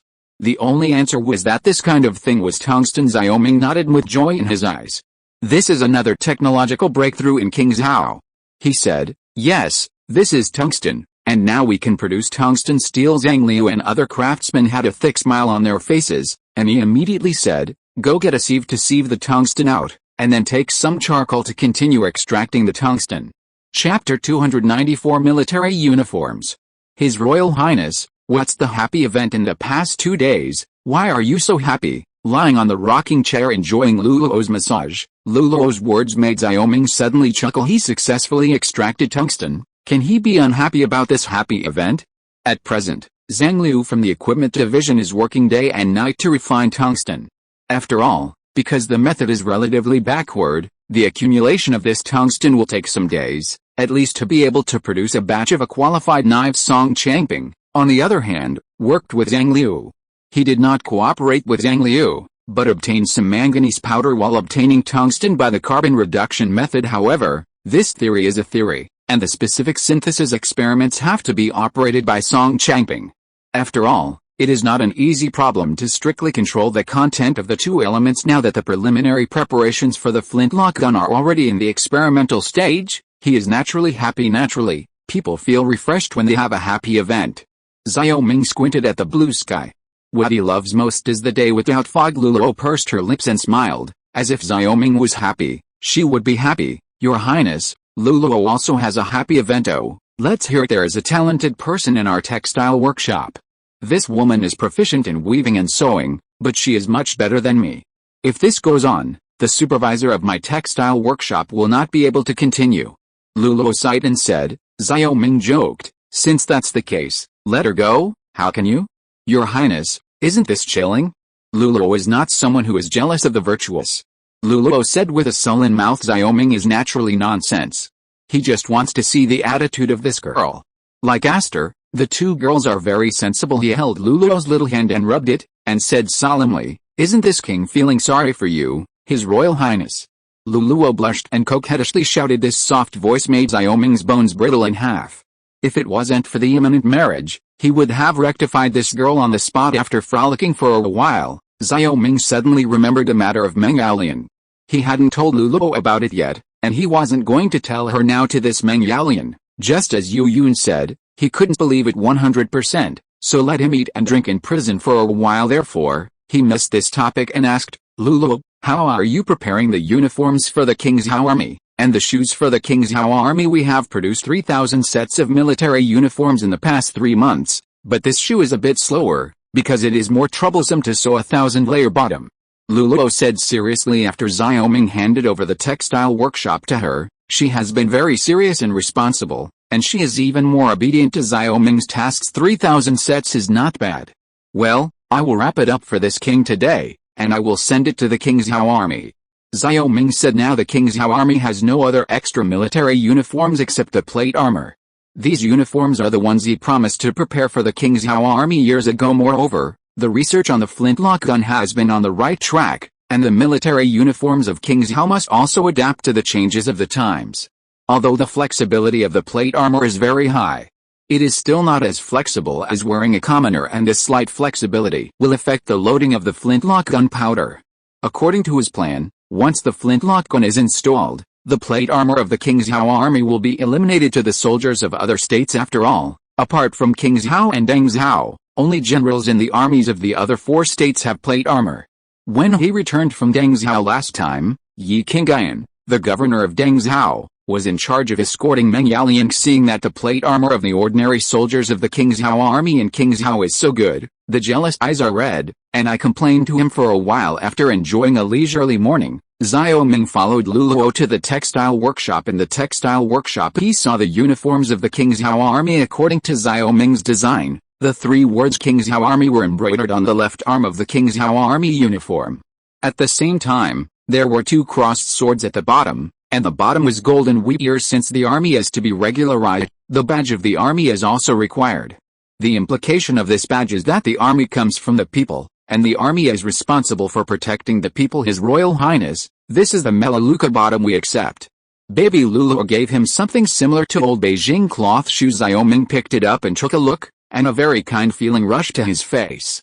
He also wore this kind of 1000-layer cloth shoes. When he was a child, this kind of sole is not rubber, nor is it plastic, but the coarse cloth is sewn layer after layer, and the cloth is sewn 2 centimeters high, which becomes a sole. It's just that many people can't wear such soles in King Zhao. The soldiers of the King Zhao army are all people from the bottom. In this era, the rich can only wear 1000 layers of bottom, and the poor can only wear straw sandals. Yes, the craftsmanship is very delicate. How many pairs are there in total? Xiao Ming asked. It could be seen that since the salary increase, the female workers in the textile workshop have become more refined and hard-working. 1,200 pairs. Lu Luo said. At the same time, the textile mills were already putting military uniforms and shoes on carriages. After checking that the clothes and shoes were correct, Xiao Ming took the military uniform to the King Zhao camp. Among the 6 states, the King Zhao army was the most sophisticated army and the best equipped army. In the Battle of Kangzhou, the King Zhao army also proved its combat effectiveness. Of course, such a main force must be taken care of. Of course, it's not that Xiao Ming doesn't look down on the troops of other states, but now that his financial resources are limited, he can only focus on the King Zhao army first. Your Highness, what is this? Xiao Ming brought dozens of carriages to the King Zhao camp, and Lu Fei immediately came up like a thief. He knew that Xiao Ming must have brought something good. Looking at Lu Fei's shoes that had worn down to only a few layers of cloth, Xiao Ming took out a brand new pair of shoes from the carriage and threw them over. Here are you. Lu Fei caught it, and when he saw that it was a brand new pair of shoes, he was immediately beaming with joy, and he shouted, "Come on, Your Highness has sent us military uniforms." The soldiers who were trained in the school grounds were all soldiers under Lu Fei's hands, a total of 3,000 people. All of them immediately surrounded, with excitement in their eyes. Uniforms out. This is something the soldiers have been looking forward to for a long time. Xiao Ming was about to say that he should hand over the uniform to Niu Ben, but Lu Fei suddenly shouted, "What are you waiting for? Take it quickly, take it quickly, and when the other captains come over, this uniform will give them a portion of the points." Munzai Aoilu, you are so inauthentic. Don't want to take advantage of anything good. We also have a share of this military uniform. I don't know when. Other captains also ran over with soldiers. After learning that it was a military uniform, they were immediately dissatisfied. Road. Chapter 295. Military uniform is also combat effectiveness. King Zhao camp. The carriages that transported the military uniforms were surrounded by 3 layers inside and 3 layers outside. The soldiers who learned the news all ran over under the leadership of the captain, with anticipation in their eyes. That's right. How can you, Lu Fei, take advantage of this military uniform? Our artillery battalion also wants it. Luo Xin shouted and squeezed in front of Xiao Ming. Then he continued, "Now who doesn't know the importance of the artillery battalion? We should let the artillery battalion get this uniform first. Bah. Your artillery battalion will only hide on the city wall and shoot artillery. My soldiers are all fighting against the barbarians under the city wall." Why? Lu Fei spat. Why? Lu Fei's soldiers roared. What do you mean by hiding on the city wall and shooting, without our artillery support? Can you be so relaxed? Luo Xin said with a pouted mouth, and he shouted to his soldiers, "Do you think so?" "Yes." Luo Xin's soldiers also roared. Riding on a horse, Xiao Ming smiled and saw the 2 blushing over the battle for military uniforms. At this moment, the soldiers suddenly gave way, and it turned out that the ox was running over. When Lu Fei and Luo Xin saw it, they immediately became honest and stood on both sides glancing at Lu Fei and Luo Xin. Niu Ben glanced at the military uniforms on the carriage, expecting in his heart, and said, "His Royal Highness brought the military uniforms in person. It's really hard work." "It's not hard work. This king promised you a few years ago. It is indeed a little late to deliver it now, and the number of these military uniforms is still quite short, but let the soldiers wear them first." In Xiao Ming's view, a military uniform is not just a piece of clothing, it is a manifestation of the regularization of the King's Zhao army, and the military uniform he sent now is different from the plate armor, because the soldiers in the current military uniform can wear it every day or even when they go home. Therefore, when designing military uniforms, Xiao Ming took into account that the soldiers must be solemn and grand after they wear them, which can set off the man's spirit, because this time the military uniform is not the traditional round neck shirt of the Dao Kingdom, but a stand-up collar. The upper body is straight, the waist is tucked in the middle, and the lower part of the long shirt has slits at the knees. The color of the military uniform is black and green, and there are epaulets on the shoulders. When he got the military uniform, Xiao Ming was looking forward to it. Soldiers and generals should look handsome in it. Take a package from the front carriage. The military uniforms here are all of the generals. Each uniform has epaulets, and the epaulets are sewn with different numbers of yellow horizontal strips, which represent the rank of the officers. Captain Niu, Lu Fei, Luo Xin, Hu Changfei. Xiao Ming stuck the name of the generals of the King's Zhao army, and sent the general uniforms one by one. "Thank you, Your Highness." When they got the military uniform, all the generals beamed with joy.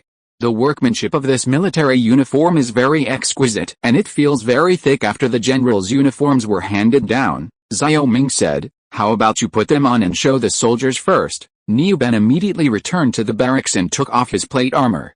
Not long after, generals wearing black and green stand-up collared guns appeared in front of the soldiers, looking at Niu Ben and others with satisfaction. After putting on the military uniform, the temperament of these people suddenly changed. The slimmed-down military uniform matches the military temperament of everyone, making them look majestic and handsome.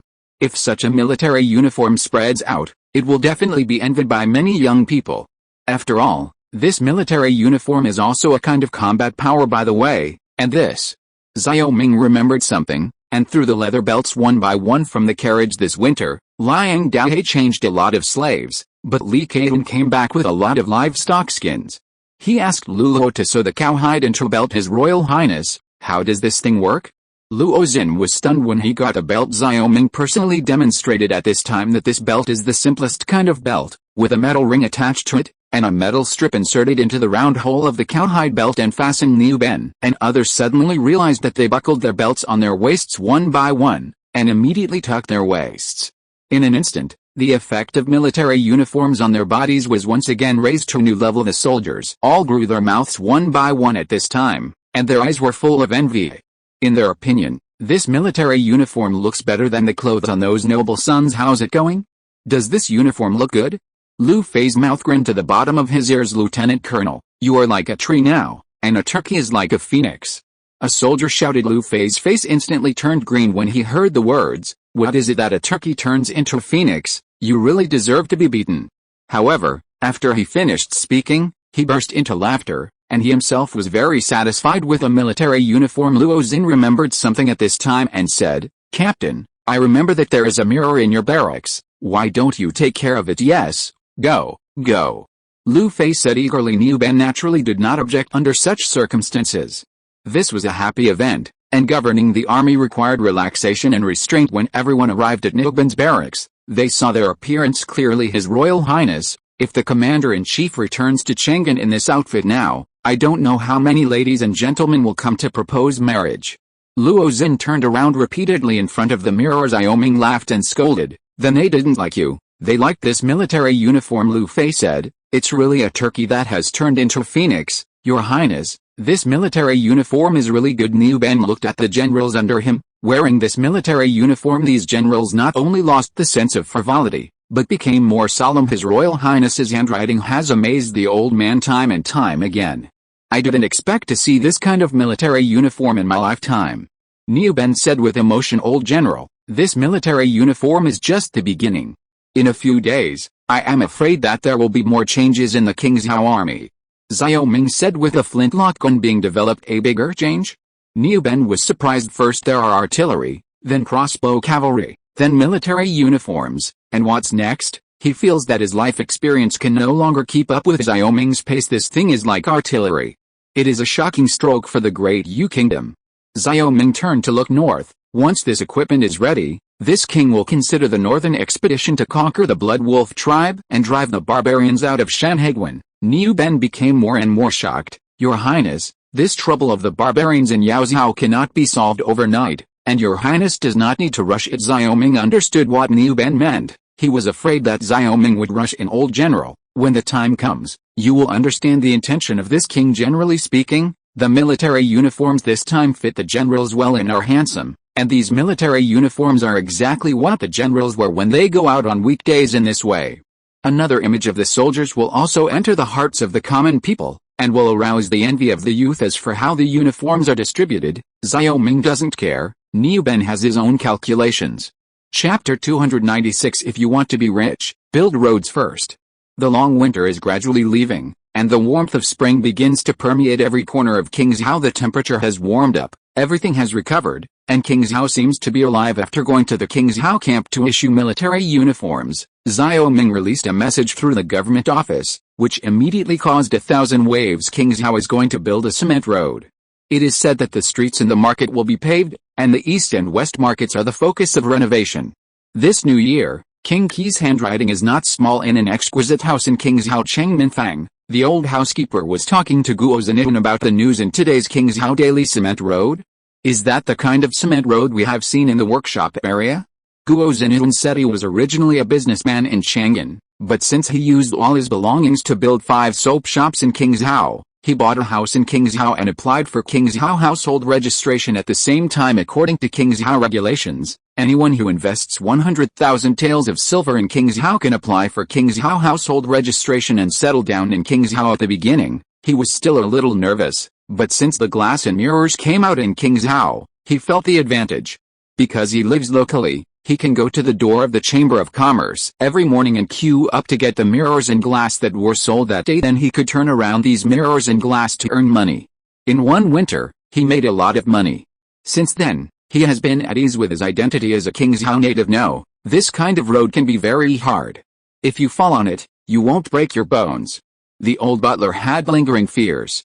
The last time he went to buy goods, he fell on the road, but it hurt him to death. Guo Zhenyun's eyes were rolling around. Although the cement road was hard, it was still unobstructed after the rain.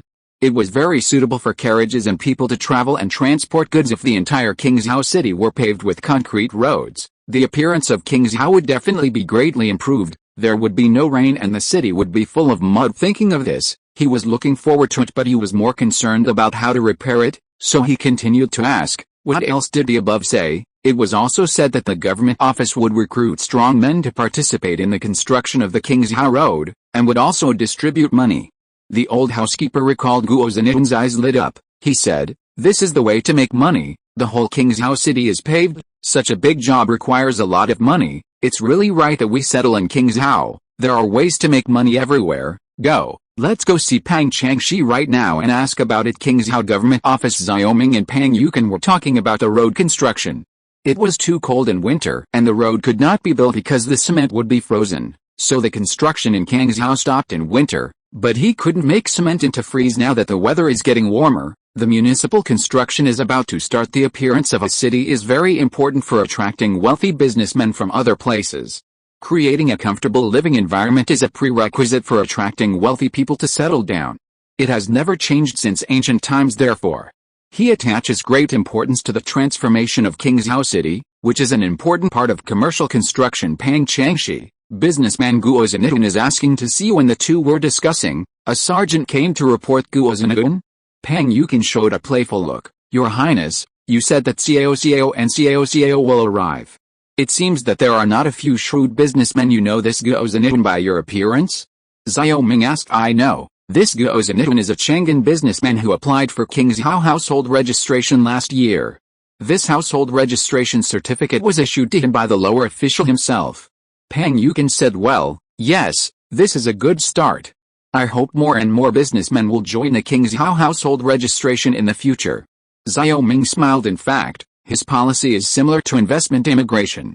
In modern times, this trick is a trick for many countries to attract money to develop their economy. Xiao Ming nodded and said, "Let him come in." Maybe he's not talking about the road. Not long after, Guo Zinitun entered the mansion and saw Xiao Ming was there. He immediately bowed and said, "I have seen your highness. I have seen Pang Changshi." No ceremony. Guo Zinitun, this Wang Zhang and Pang Changshi are talking about this road. You are not here for this, right? Xiao Ming said straight to the point. Guo Zinitun was startled and said with a smile, "His Royal Highness, it is precisely for this matter. Your Highness really has a good plan." Xiao Ming came here to ask His Highness if we businessmen can participate in the construction of Kingzhou Road. This time Xiao Ming and Pang Yukin looked at each other. Xiao Ming said, "Yes, but there are preconditions." Guo Zinitun suddenly felt a little worried. This King Qi is now a very shrewd image in the hearts of businessmen. I don't know what ideas he will come up with. He still said, "Your Highness, please tell me." 2. 1. The strong men you recruit must be local people in Kingzhou, and the other is that the materials needed for the construction project must be purchased from Kingzhou. If you agree to these two, you can also participate in the construction of this road and underground pipeline. Buying materials locally in Kingzhou can naturally save shipping costs, and there is no problem in recruiting people from Kingzhou. After all, Xiao Ming has settled in Kingzhou. Guo Zinitun said. Guo Zinitun agreed so happily. Xiao Ming said, "No problem. These days, this king will release the bids, and you can choose to contract for different bids." Guo Zinitun was overjoyed when he heard the words, and he slowly withdrew after thanking him again and again. Pang Yukin watched Guo Zinitun leave, and continued, "Your Highness, take this opportunity to cultivate more businessmen like Guo Zinitun, so that other businessmen can make up their minds to stay in Kingzhou." What you said makes sense, and some builders should also be cultivated from the private sector. This is fine, but the common people don't have so much money to buy materials and hire people. Pang Yukin said. Xiao Ming smiled, "This is not a big problem. If we don't have money, we can lend it to them." His Royal Highness, it's a joke. Since ancient times, how can the government lend money to the people? Pang Yukin waved his hand. Xiao Ming said, "This king is serious. Do you remember where the banknotes used by businessmen now come from?" Cao's Qian Huang. Xiao Ming nodded. It is said that the Cao family is the richest businessman in the south of the Yangtze River. The Cao family's bank is all over the Great Yu country. This king is really envious. Why don't we set up a government-run bank in Kingzhou? With this bank, we can tell the common people, lending money to provide them with a capital to do business. Pang Yukin fell into deep thought and pondered for a while. Then he said, "Your Highness, it's just the shallowness of the lower officials. All the money shops are based on gold and silver, and we will issue as many silver notes as we have. Our treasury is not sufficient. This is not a question of setting up a bank. If you have more money, you will send more money, and if you have less money, you will send less money. Let's take the opportunity to build Kingzhou Bank." Xiao Ming made up his mind. Chapter 297. Ding Wangquan and number 039, S thoughts. In the government office, talking about the bank, Xiao Ming explained to Pang Yukin, although it is a bank, it is basically the same as a bank. Pang Yukin understood. Having said this, he then took out the drawings of the municipal construction in general. This municipal construction is divided into two parts. One is the construction of cement roads, and the other is the construction of underground pipelines. Needless to say, this cement road, this underground pipeline contains drainage pipes and sewage pipes. In the future, Kingzhou will definitely be a place with extremely prosperous business. Xiao Ming naturally wants to take a long-term view, so he has the design drawing of the underground pipeline at the same time as the road construction. The underground pipeline needs to be constructed at the same time. Pang Yukin did not understand the original intention of this design at first, but after Xiao Ming explained it, he would understand. He said with a smile, "His Royal Highness, this underground pipeline is really the last space. No city in the Great Yu Kingdom has this sewage pipeline. We Kingzhou. It's the first one. But Your Highness, where does the sewage pipeline ultimately lead to?" The construction of the underground pipeline has always been planned in Xiao Ming's mind. Once the underground pipeline is completed, he can renovate the palace and live a comfortable life of squatting on the toilet. Moreover, he has a great use of sewage pipes. It leads to this king's official residence. Xiao Ming smiled proudly. There is no big feces smell. Where can the fragrance of rice flowers come from? The destination of the sewage pipe will be a large septic tank. This septic tank is of great use. It can not only provide fertilizer for Guanshuang, but also try to use biogas in the future. Since he came from modern times, he naturally had to think long-term. Your Highness understands. Your Highness is wise. Pang Yukin understood. He naturally knew the truth that there was no fat grass that didn't grow. After explaining the detailed plan to Pang Yukin, Xiao Ming asked him to do it, one for the bank and the other for the municipal construction. Blacksmithing also needs to be hard on its own. No matter how hard the army is, the same must be done for urban construction. 3 days later, the Qingzhou government officially posted the blueprints for the construction of roads and underground pipelines in Qingzhou City, and at the same time officially invited Qingzhou to bid on the newspaper tendering. It's the first time I've heard of this word. It's interesting. In a shop in the East City, Ding Wanquan was looking at the newspaper with interest. The newspaper contained an explanation of the meaning of bidding and some special terms in construction. So after reading the news in the newspaper, it is easy to understand what is bidding, what is contracting, and what is engineering. Treasurer, it's a pity that we can't continue this Qingzhou road. Ding Wanquan was standing with his butler. Of course it's a pity. This time King Qi has made it clear that he prefers local businessmen in Qingzhou. This is to ask other businessmen to join the Qingzhou household registration and settle down in Qingzhou. I can still see this little trick. Ding Wanquan put down the newspaper and drank at the same time saliva. The housekeeper said, in this case, can we find some businessmen who have received the project to cooperate, so that we can share some profits? Ding Wanquan's eyes twinkled. And he said, stupid, you don't know how much the local merchants in Qingzhou have. They don't have much money. Wouldn't it be better for us to lend usury directly? Master, you are so smart. One day is enough for this old slave to learn from you for a year. The butler flattered. Ding Wanquan was very proud, but when he saw the following report, his face suddenly became ugly. In this news, the Qingzhou government proposed to set up a bank in 6 states. This bank is equivalent to a bank, and the people of Qingzhou can go to the bank to deposit money. Silver, borrow money for borrowers. 1 tael of silver only needs 2 wenli per month. Ding Wanquan's face suddenly became a little hot. This King Qi is really cruel. I didn't expect that even this way of making money was blocked by non-local businessmen. While secretly hating in his heart, he was also envious. King Cao was too tolerant towards merchants, but it was a pity that he belonged to King Wei. If it wasn't for the wealth and life in the hands of King Wei, he would really want to settle in Qingzhou. As a businessman, he naturally has a keen sense of smell, and he can feel that the future Qingzhou will definitely be a place where businessmen gather, and it is a pity to miss this opportunity. However, double-sided betting has always been what he is good at. He said to the housekeeper, you call Ding Wu. The old housekeeper was stunned when he heard the words. This Ding Wu was Ding Wanquan's illegitimate son. Only he and Ding Wanquan knew of Ding Wu's existence. After arriving in Qingzhou, Ding Wanquan took Ding Wu with him and let him take charge of Qingzhou's business. The old housekeeper went and brought a young man with him not long after. The young man has beautiful eyebrows and very flexible eyes. At first glance, he is a shrewd person. Father, are you looking for me? Ding Wu said respectfully, nodding his head. Ding Wanquan said, go to the Qingzhou government office in the past 2 days and apply for Qingzhou household registration. Apply for Qingzhou household registration? Dad, didn't you agree to let me enter Jinling household registration? Ding Wu's expression changed slightly. His mother was not from the Great Yu country, but a barbarian woman on the grassland. When he was young, Ding Wanquan once went to the grassland to do business. It was at that time that he had him. Later, Ding Wanquan made a fortune in Jinling City, and was favored by King Wei, and betrothed a distant cousin of Princess Wei to him. Since then, Ding Wanquan has not dared to mention the matter, but later secretly asked the old housekeeper to bring Ding Wu's mother and son to Jinling City, and later let him come to Qingzhou. You don't know about Jinling City. If you and your mother are found out, will you still die? We brought you to Qingzhou to protect you, and in the future, if something happens to Jinling City, we will have a place to stay in Qingzhou. Ding, you look a lot like me. Can't you see the current situation in Qingzhou? Ding Wanquan said angrily. Ding Wu originally thought that Ding Wanquan was trying to abandon their mother and son again, but he suddenly realized that Ding Wanquan was trying to save his life. He said, Dad, I understand. Ding Wanquan nodded, and if you become a native of Qingzhou, you will be able to do business in Qingzhou boldly in the future. Remember, since you have become a native of Qingzhou, you must be loyal to King Qi, and you can no longer think about it. Jinling City has me, Qingzhou, with you. It is extremely cold where you climb, and you and my father and son can help each other when they are broken. Dad, what you think is thoughtful, the child is reckless. In this case, the child will apply for the Qingzhou household registration in the afternoon.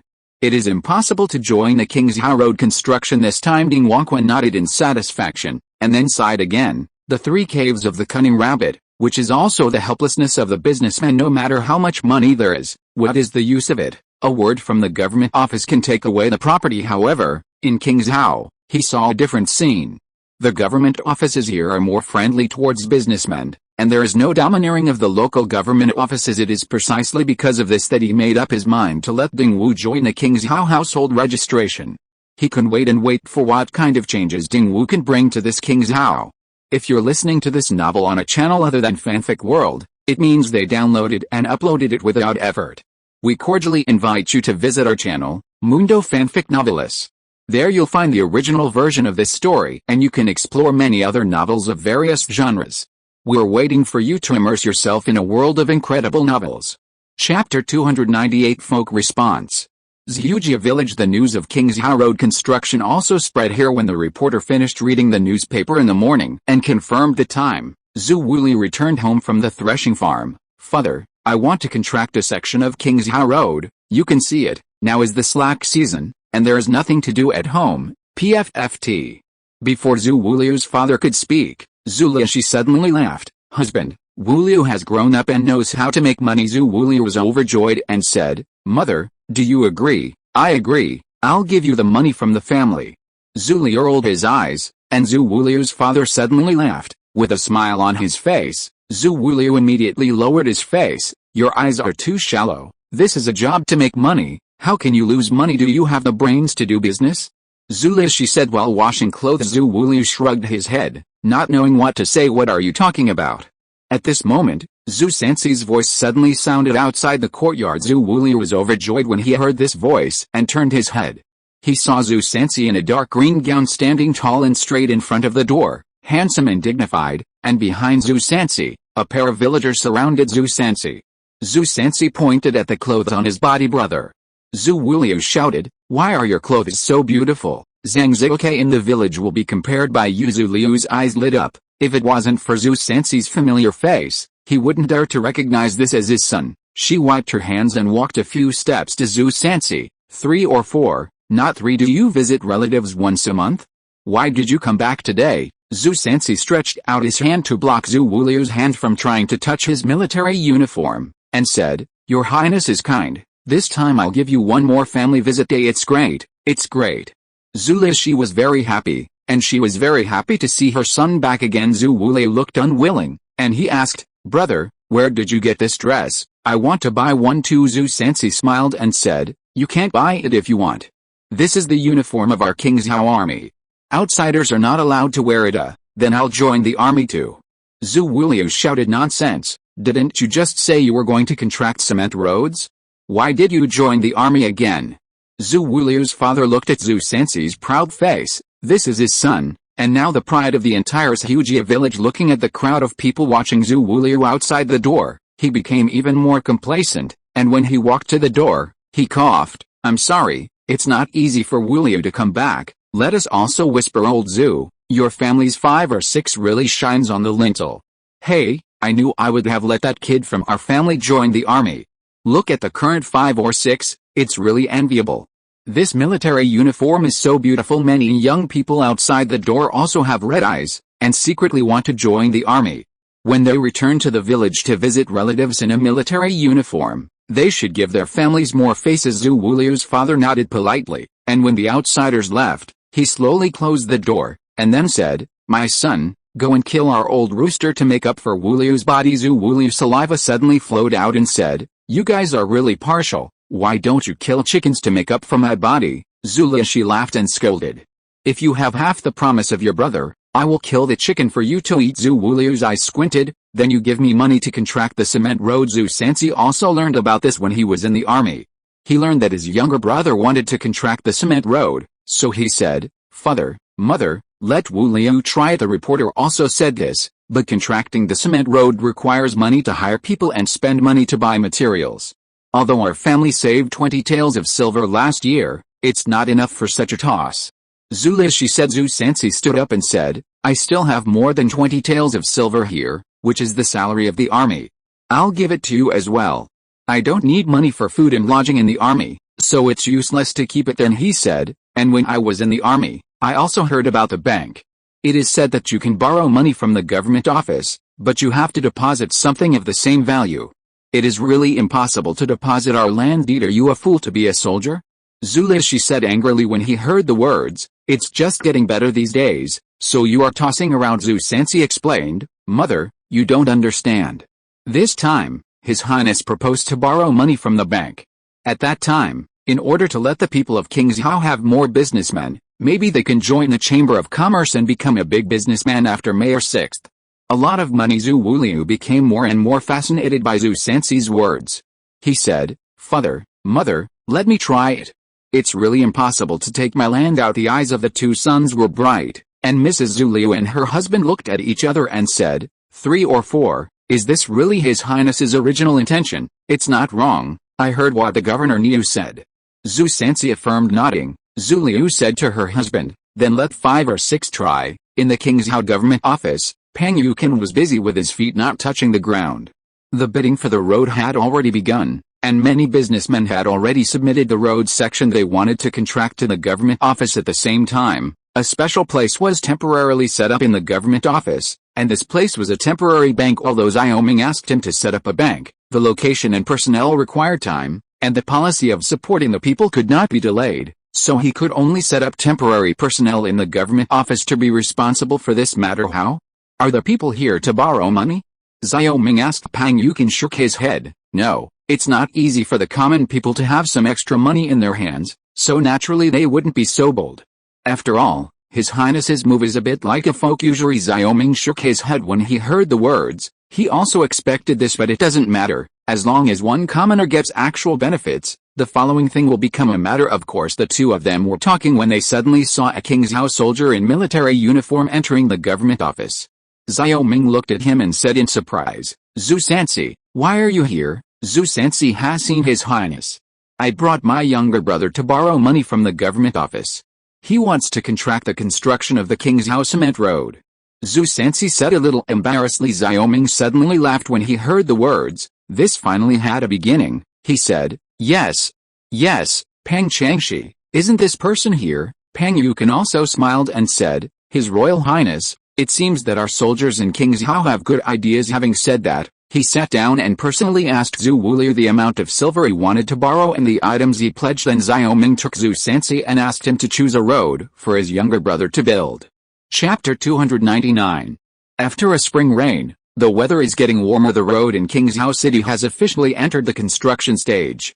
The cement workshops are busy producing cement day and night. At the same time, there are more cement pipeline workshops in the private sector. These workshops buy cement from cement workshops and use molds to mix sand and cement to produce cement pipes. After the Qingzhou underground pipeline was excavated, the businessmen who contracted the Qingzhou pipeline construction would come to buy this kind of cement pipeline every day, but it made the shopkeeper of the cement workshop make a lot of money. After accepting another 50 taels of silver, Dai Zixing couldn't keep his mouth shut. He was a local businessman in Qingzhou, and he was also the first batch of local businessmen in Qingzhou to join the Chamber of Commerce. After the road construction was put on the agenda, King Qi handed over the production process of this cement pipe to the Chamber of Commerce. After learning the news, he went to the Chamber of Commerce and spent 1,000 taels of silver to win the process. At the same time, there are several other local merchants who have won this craft in the construction of Qingzhou Road. King Qi paid special attention to local businessmen, which made him Dai Zixing, and many local businessmen really benefited. Although there was a lot of investment in order to win this craft, the cost was quickly recovered after the workshop started, and it started to make a profit, which made him very confident in this cheap and practical product. Zhu Wuliu, I will accept the money. Dai Zixing looked at Zhu Wuliu with a smile. This young man from Zhujia village has now become a celebrity in Qingzhou City. He borrowed 3,000 taels of silver from the government office with a land deed and contracted the construction of 10 Minfang streets and underground pipelines.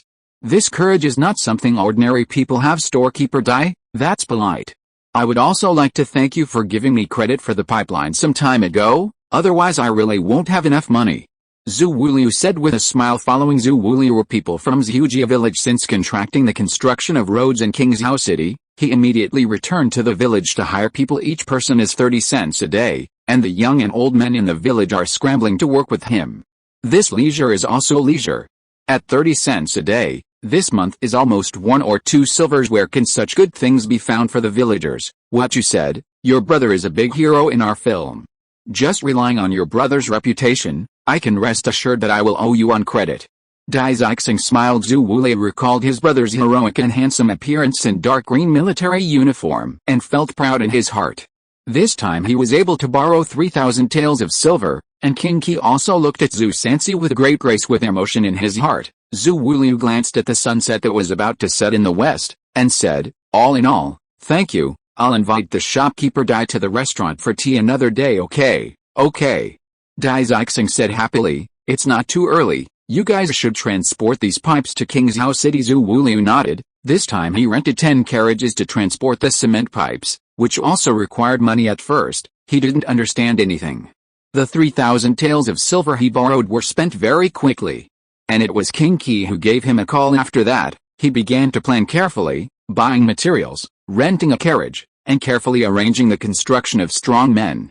Since then, he has slowly made money. If the carriage can't enter the city tonight, it will have to be the next day, and then there will be an extra day's rent. In Qingzhou City, Xiaoming rode his horse towards the equipment division. When passing through every street in Qingzhou, he couldn't help but look twice. Due to the construction of the whole city, the roads are now very messy, and the roads are full of accumulated dirt. Businessmen from 6 states are busy with their people, and in some places the concrete roads have been paved. In general, paving a concrete road is a relatively simple matter. Level the road, spread a layer of sand and gravel, stand on both sides with 20 centimeters high wooden boards, and pour the concrete on it to flatten it. Although this project is relatively large, it is more expensive because of the large number of people. Now that there is no machinery, Xiaoming can only use the crowd tactics. Therefore, in the past month, Qingzhou roads have become 1/5, and the east and west cities, which are key constructions, now not only have cement roads, but also have cement floors. In order to clean the 2 markets, a garbage pool was also built beside the market, so that vendors could dump garbage into the garbage pool instead of littering. While the road was under construction, the production of tools in the equipment division was not idle. Today, Song Changping brought news that he has made spring steel. The other members of the team have already forged the parts of the bolt, but the main spring is missing. Now that the spring steel is successfully made, there is no problem with the bolt part. When they arrived at the equipment department, Song Changping's team was gathering together, and Song Changping was talking with a movement in his hand. At this time, other craftsmen reminded him that Xiaoming was coming, and he turned around immediately. Your Highness, look. Song Changping handed over the movement of the flintlock gun to Xiaoming. The ready-made flintlock craftsmanship is handed over to these craftsmen, which means that these craftsmen have directly passed the research and development stage and entered the mature production stage. So it is not a problem to forge the movement in 1 month. The only problem was the spring steel on the movement, which was also solved by the iron manganese alloy. His Royal Highness, this iron manganese alloy has been tested for more than 100 times, and this is basically the weight ratio of iron and manganese. The craftsmen of other parts of the movement have already forged it. Xiaoming nodded with satisfaction. The refining of spring steel can be said to have broken through an important node in flintlock gun technology, and the rest is the barrel. Although the current technology is backward and the alloys produced are more in purity, it is more than enough for flintlock guns, and he does not seek to make spring steel meet modern standards. The movement is complete. Now install the movement on the butt. Your Highness, what kind of wood is suitable for this gun stock? Song Changping asked. Peach wood and walnut wood can be used. The wood for the gun stock should be fine in texture and good in toughness. This kind of wood has a beautiful texture, good hand feel, is not easy to crack and deform, and is durable. Xiaoming said, looking at the movement. The craftsmen have already riveted the hammer, the gunpowder pool and the buckle reed to the main structure of the movement, using the traditional riveting process. This method is very simple, which is to cut out small holes on the accessories and the main body respectively, then pass the nails, and flatten the 2 ends of the nails to deform, and attach them to the wall of the vessel, so that the spare parts can be combined together. Song Changping nodded. His Royal Highness, now that the movement has been forged, whether to organize craftsmen to divide the production after working in the military workshop for a period of time. Song Changping naturally understands that the division of labor is highly efficient just like artillery. Xiaoming is also going to adopt the method of division of labor this time. In fact, in the era of flintlock guns, Europe also produced flintlock guns. Otherwise, millions of flintlock guns would not be born in this period. He said, Just according to the way your teams are currently divided and cooperated, now go back to the military workshop, and each craftsman will convene several teams to be responsible for their own parts, gun stocks, and assembly. Chapter 300 Putting into Production. In the equipment department, the craftsman surrounded Xiaoming in the middle. The production orders came from Xiaoming's mouth. This craftsman was responsible for forging the main spring, and he oversaw the forging of 500 craftsmen. There are 500 craftsmen in charge of assembly, and 700 artisans in charge of production. Now you keep in mind the size of your own spare parts, and then forge according to the unified size standard. All parts with large errors will be discarded and must not be handed over to the assembly craftsman. If there are more than 100 dimensional deviations in the production of spare parts 5 out of 5, you can only punish according to the rules of the workshop. There is a hint of warning in Xiaoming's voice. He has always been extremely strict with production. There are too many fake and shoddy goods in later generations. This is a cancer for the industry. Therefore, from the industrial place, he strictly created a rigorous spirit in craftsmanship for production. There is no so-so, only excellence. A bolt and stock went into production. The rest was the barrel. Zhang Liu has not been idle for the past month. He has been preparing knives. Compared with a gun, this technique is also very difficult, so Xiaoming had to personally participate in this work this month. The equipment company has reserved some tungsten powder. Because the original carbon reduction method is adopted, the tungsten powder reduced each time always contains too many impurities rare in modern times. Xiaoming's method is a huge waste, but for him, this waste is worth it, because he doesn't need too many knives now, he only needs to meet the needs of King Zhao. At most 500 of each kind. After all, the number of lathes in the Water Conservancy lathe workshop is no more than this number, and it is a waste if there are more lathes.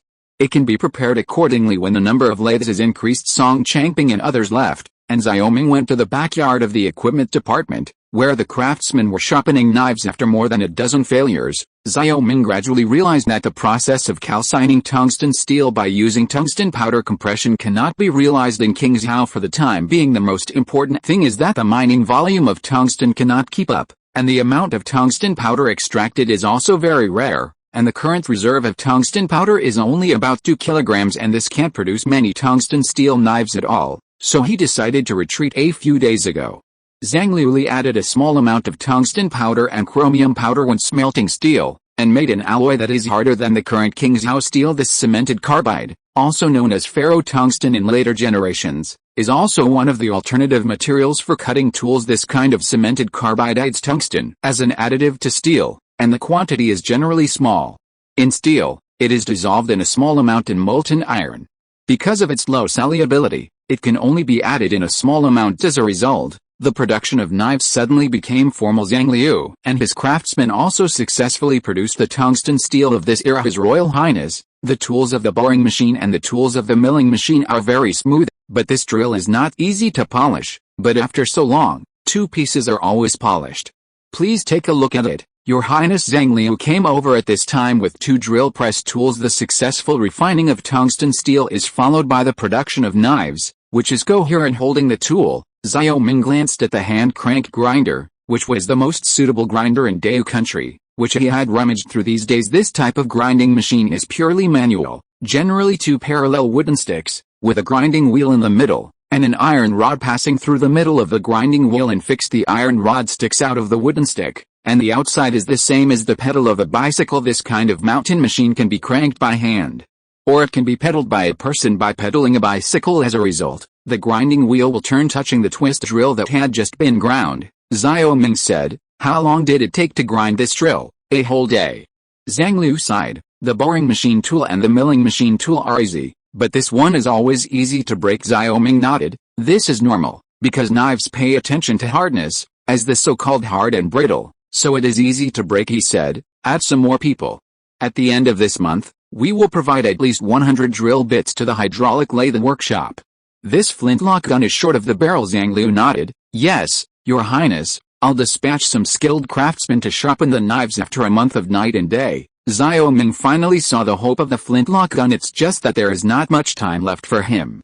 The barbarians in the north are eyeing him, and the Japanese country, which is separated from the east, is also evil. He must race against time to consolidate his fief. Handing over the drill bit to Zhang Liu, Xiaoming said, Send a few as you grind. Then he went to Chen Wenlong and asked Chen Wenlong to go to the steel workshop to watch the production of steel bars during this time, and he also told him the size of the steel produced. Now that the flintlock gun produces piece by piece, he has waited so long for the tungsten mine, but he doesn't want to wait any longer. Leaving from the equipment department, Xiao Ming was in a particularly good mood. And it seemed that the air became fresh at this moment. The technology of Dao Kingdom is far behind this era, and he started to catch up step by step from the beginning of artillery. Now that the second hot weapon has also appeared, he finally calmed down a little, because he was always worried that someone would suddenly point a flintlock gun at his head one day. Going to the palace, Xiao Ming, who was in a good mood, was about to ask Luluo to discuss a custom military uniform for himself. When he first arrived at the door, he saw Wang Zhuan. At this time, Wang Zhuan's face was pale, his arm was bandaged, and he was very fragile. What's the matter? Xiao Ming frowned instantly. Wang Zhuan looked a little tired. He said, Your Highness, please tell me in the main hall. Wang Zhuan also looked around. When he spoke, Xiao Ming nodded. Wang Zhuan has always been very careful in handling matters. At this time, he was probably worried that the news would be leaked. When the two arrived at the main hall, Xiao Ming asked, What's going on? We were betrayed and our identity was exposed on the grassland. If we hadn't met Colonel Lei Ming, the lower officer might not have come back. Wang Zhuan said. Then he recalled. Since the last time we discovered that the barbarians were forging artillery, our secret guards sent a number of people pretending to be businessmen to infiltrate the capital. Xiaoguan decided to go and find out in person. We did see barbarian artillery on the outskirts of Chengdu, but the appearance of barbarian artillery was somewhat different from our King Zhao. Their artillery was yellow and green, and the barrel was thick and long. There are 4 or 5 meters. Wang Zhuan said. Hearing this, Xiao Ming narrowed his eyes immediately. The artillery described by Wang Zhuan is a bit like the urban artillery in history. End of this chapter. Thank you very much for reaching the end. Don't forget to like. Looking for more exclusive content and immediate access? Subscribe to our Patreon. Remember, every like, subscription, or donation encourages us to continue. Thanks to everyone. See you in the next video.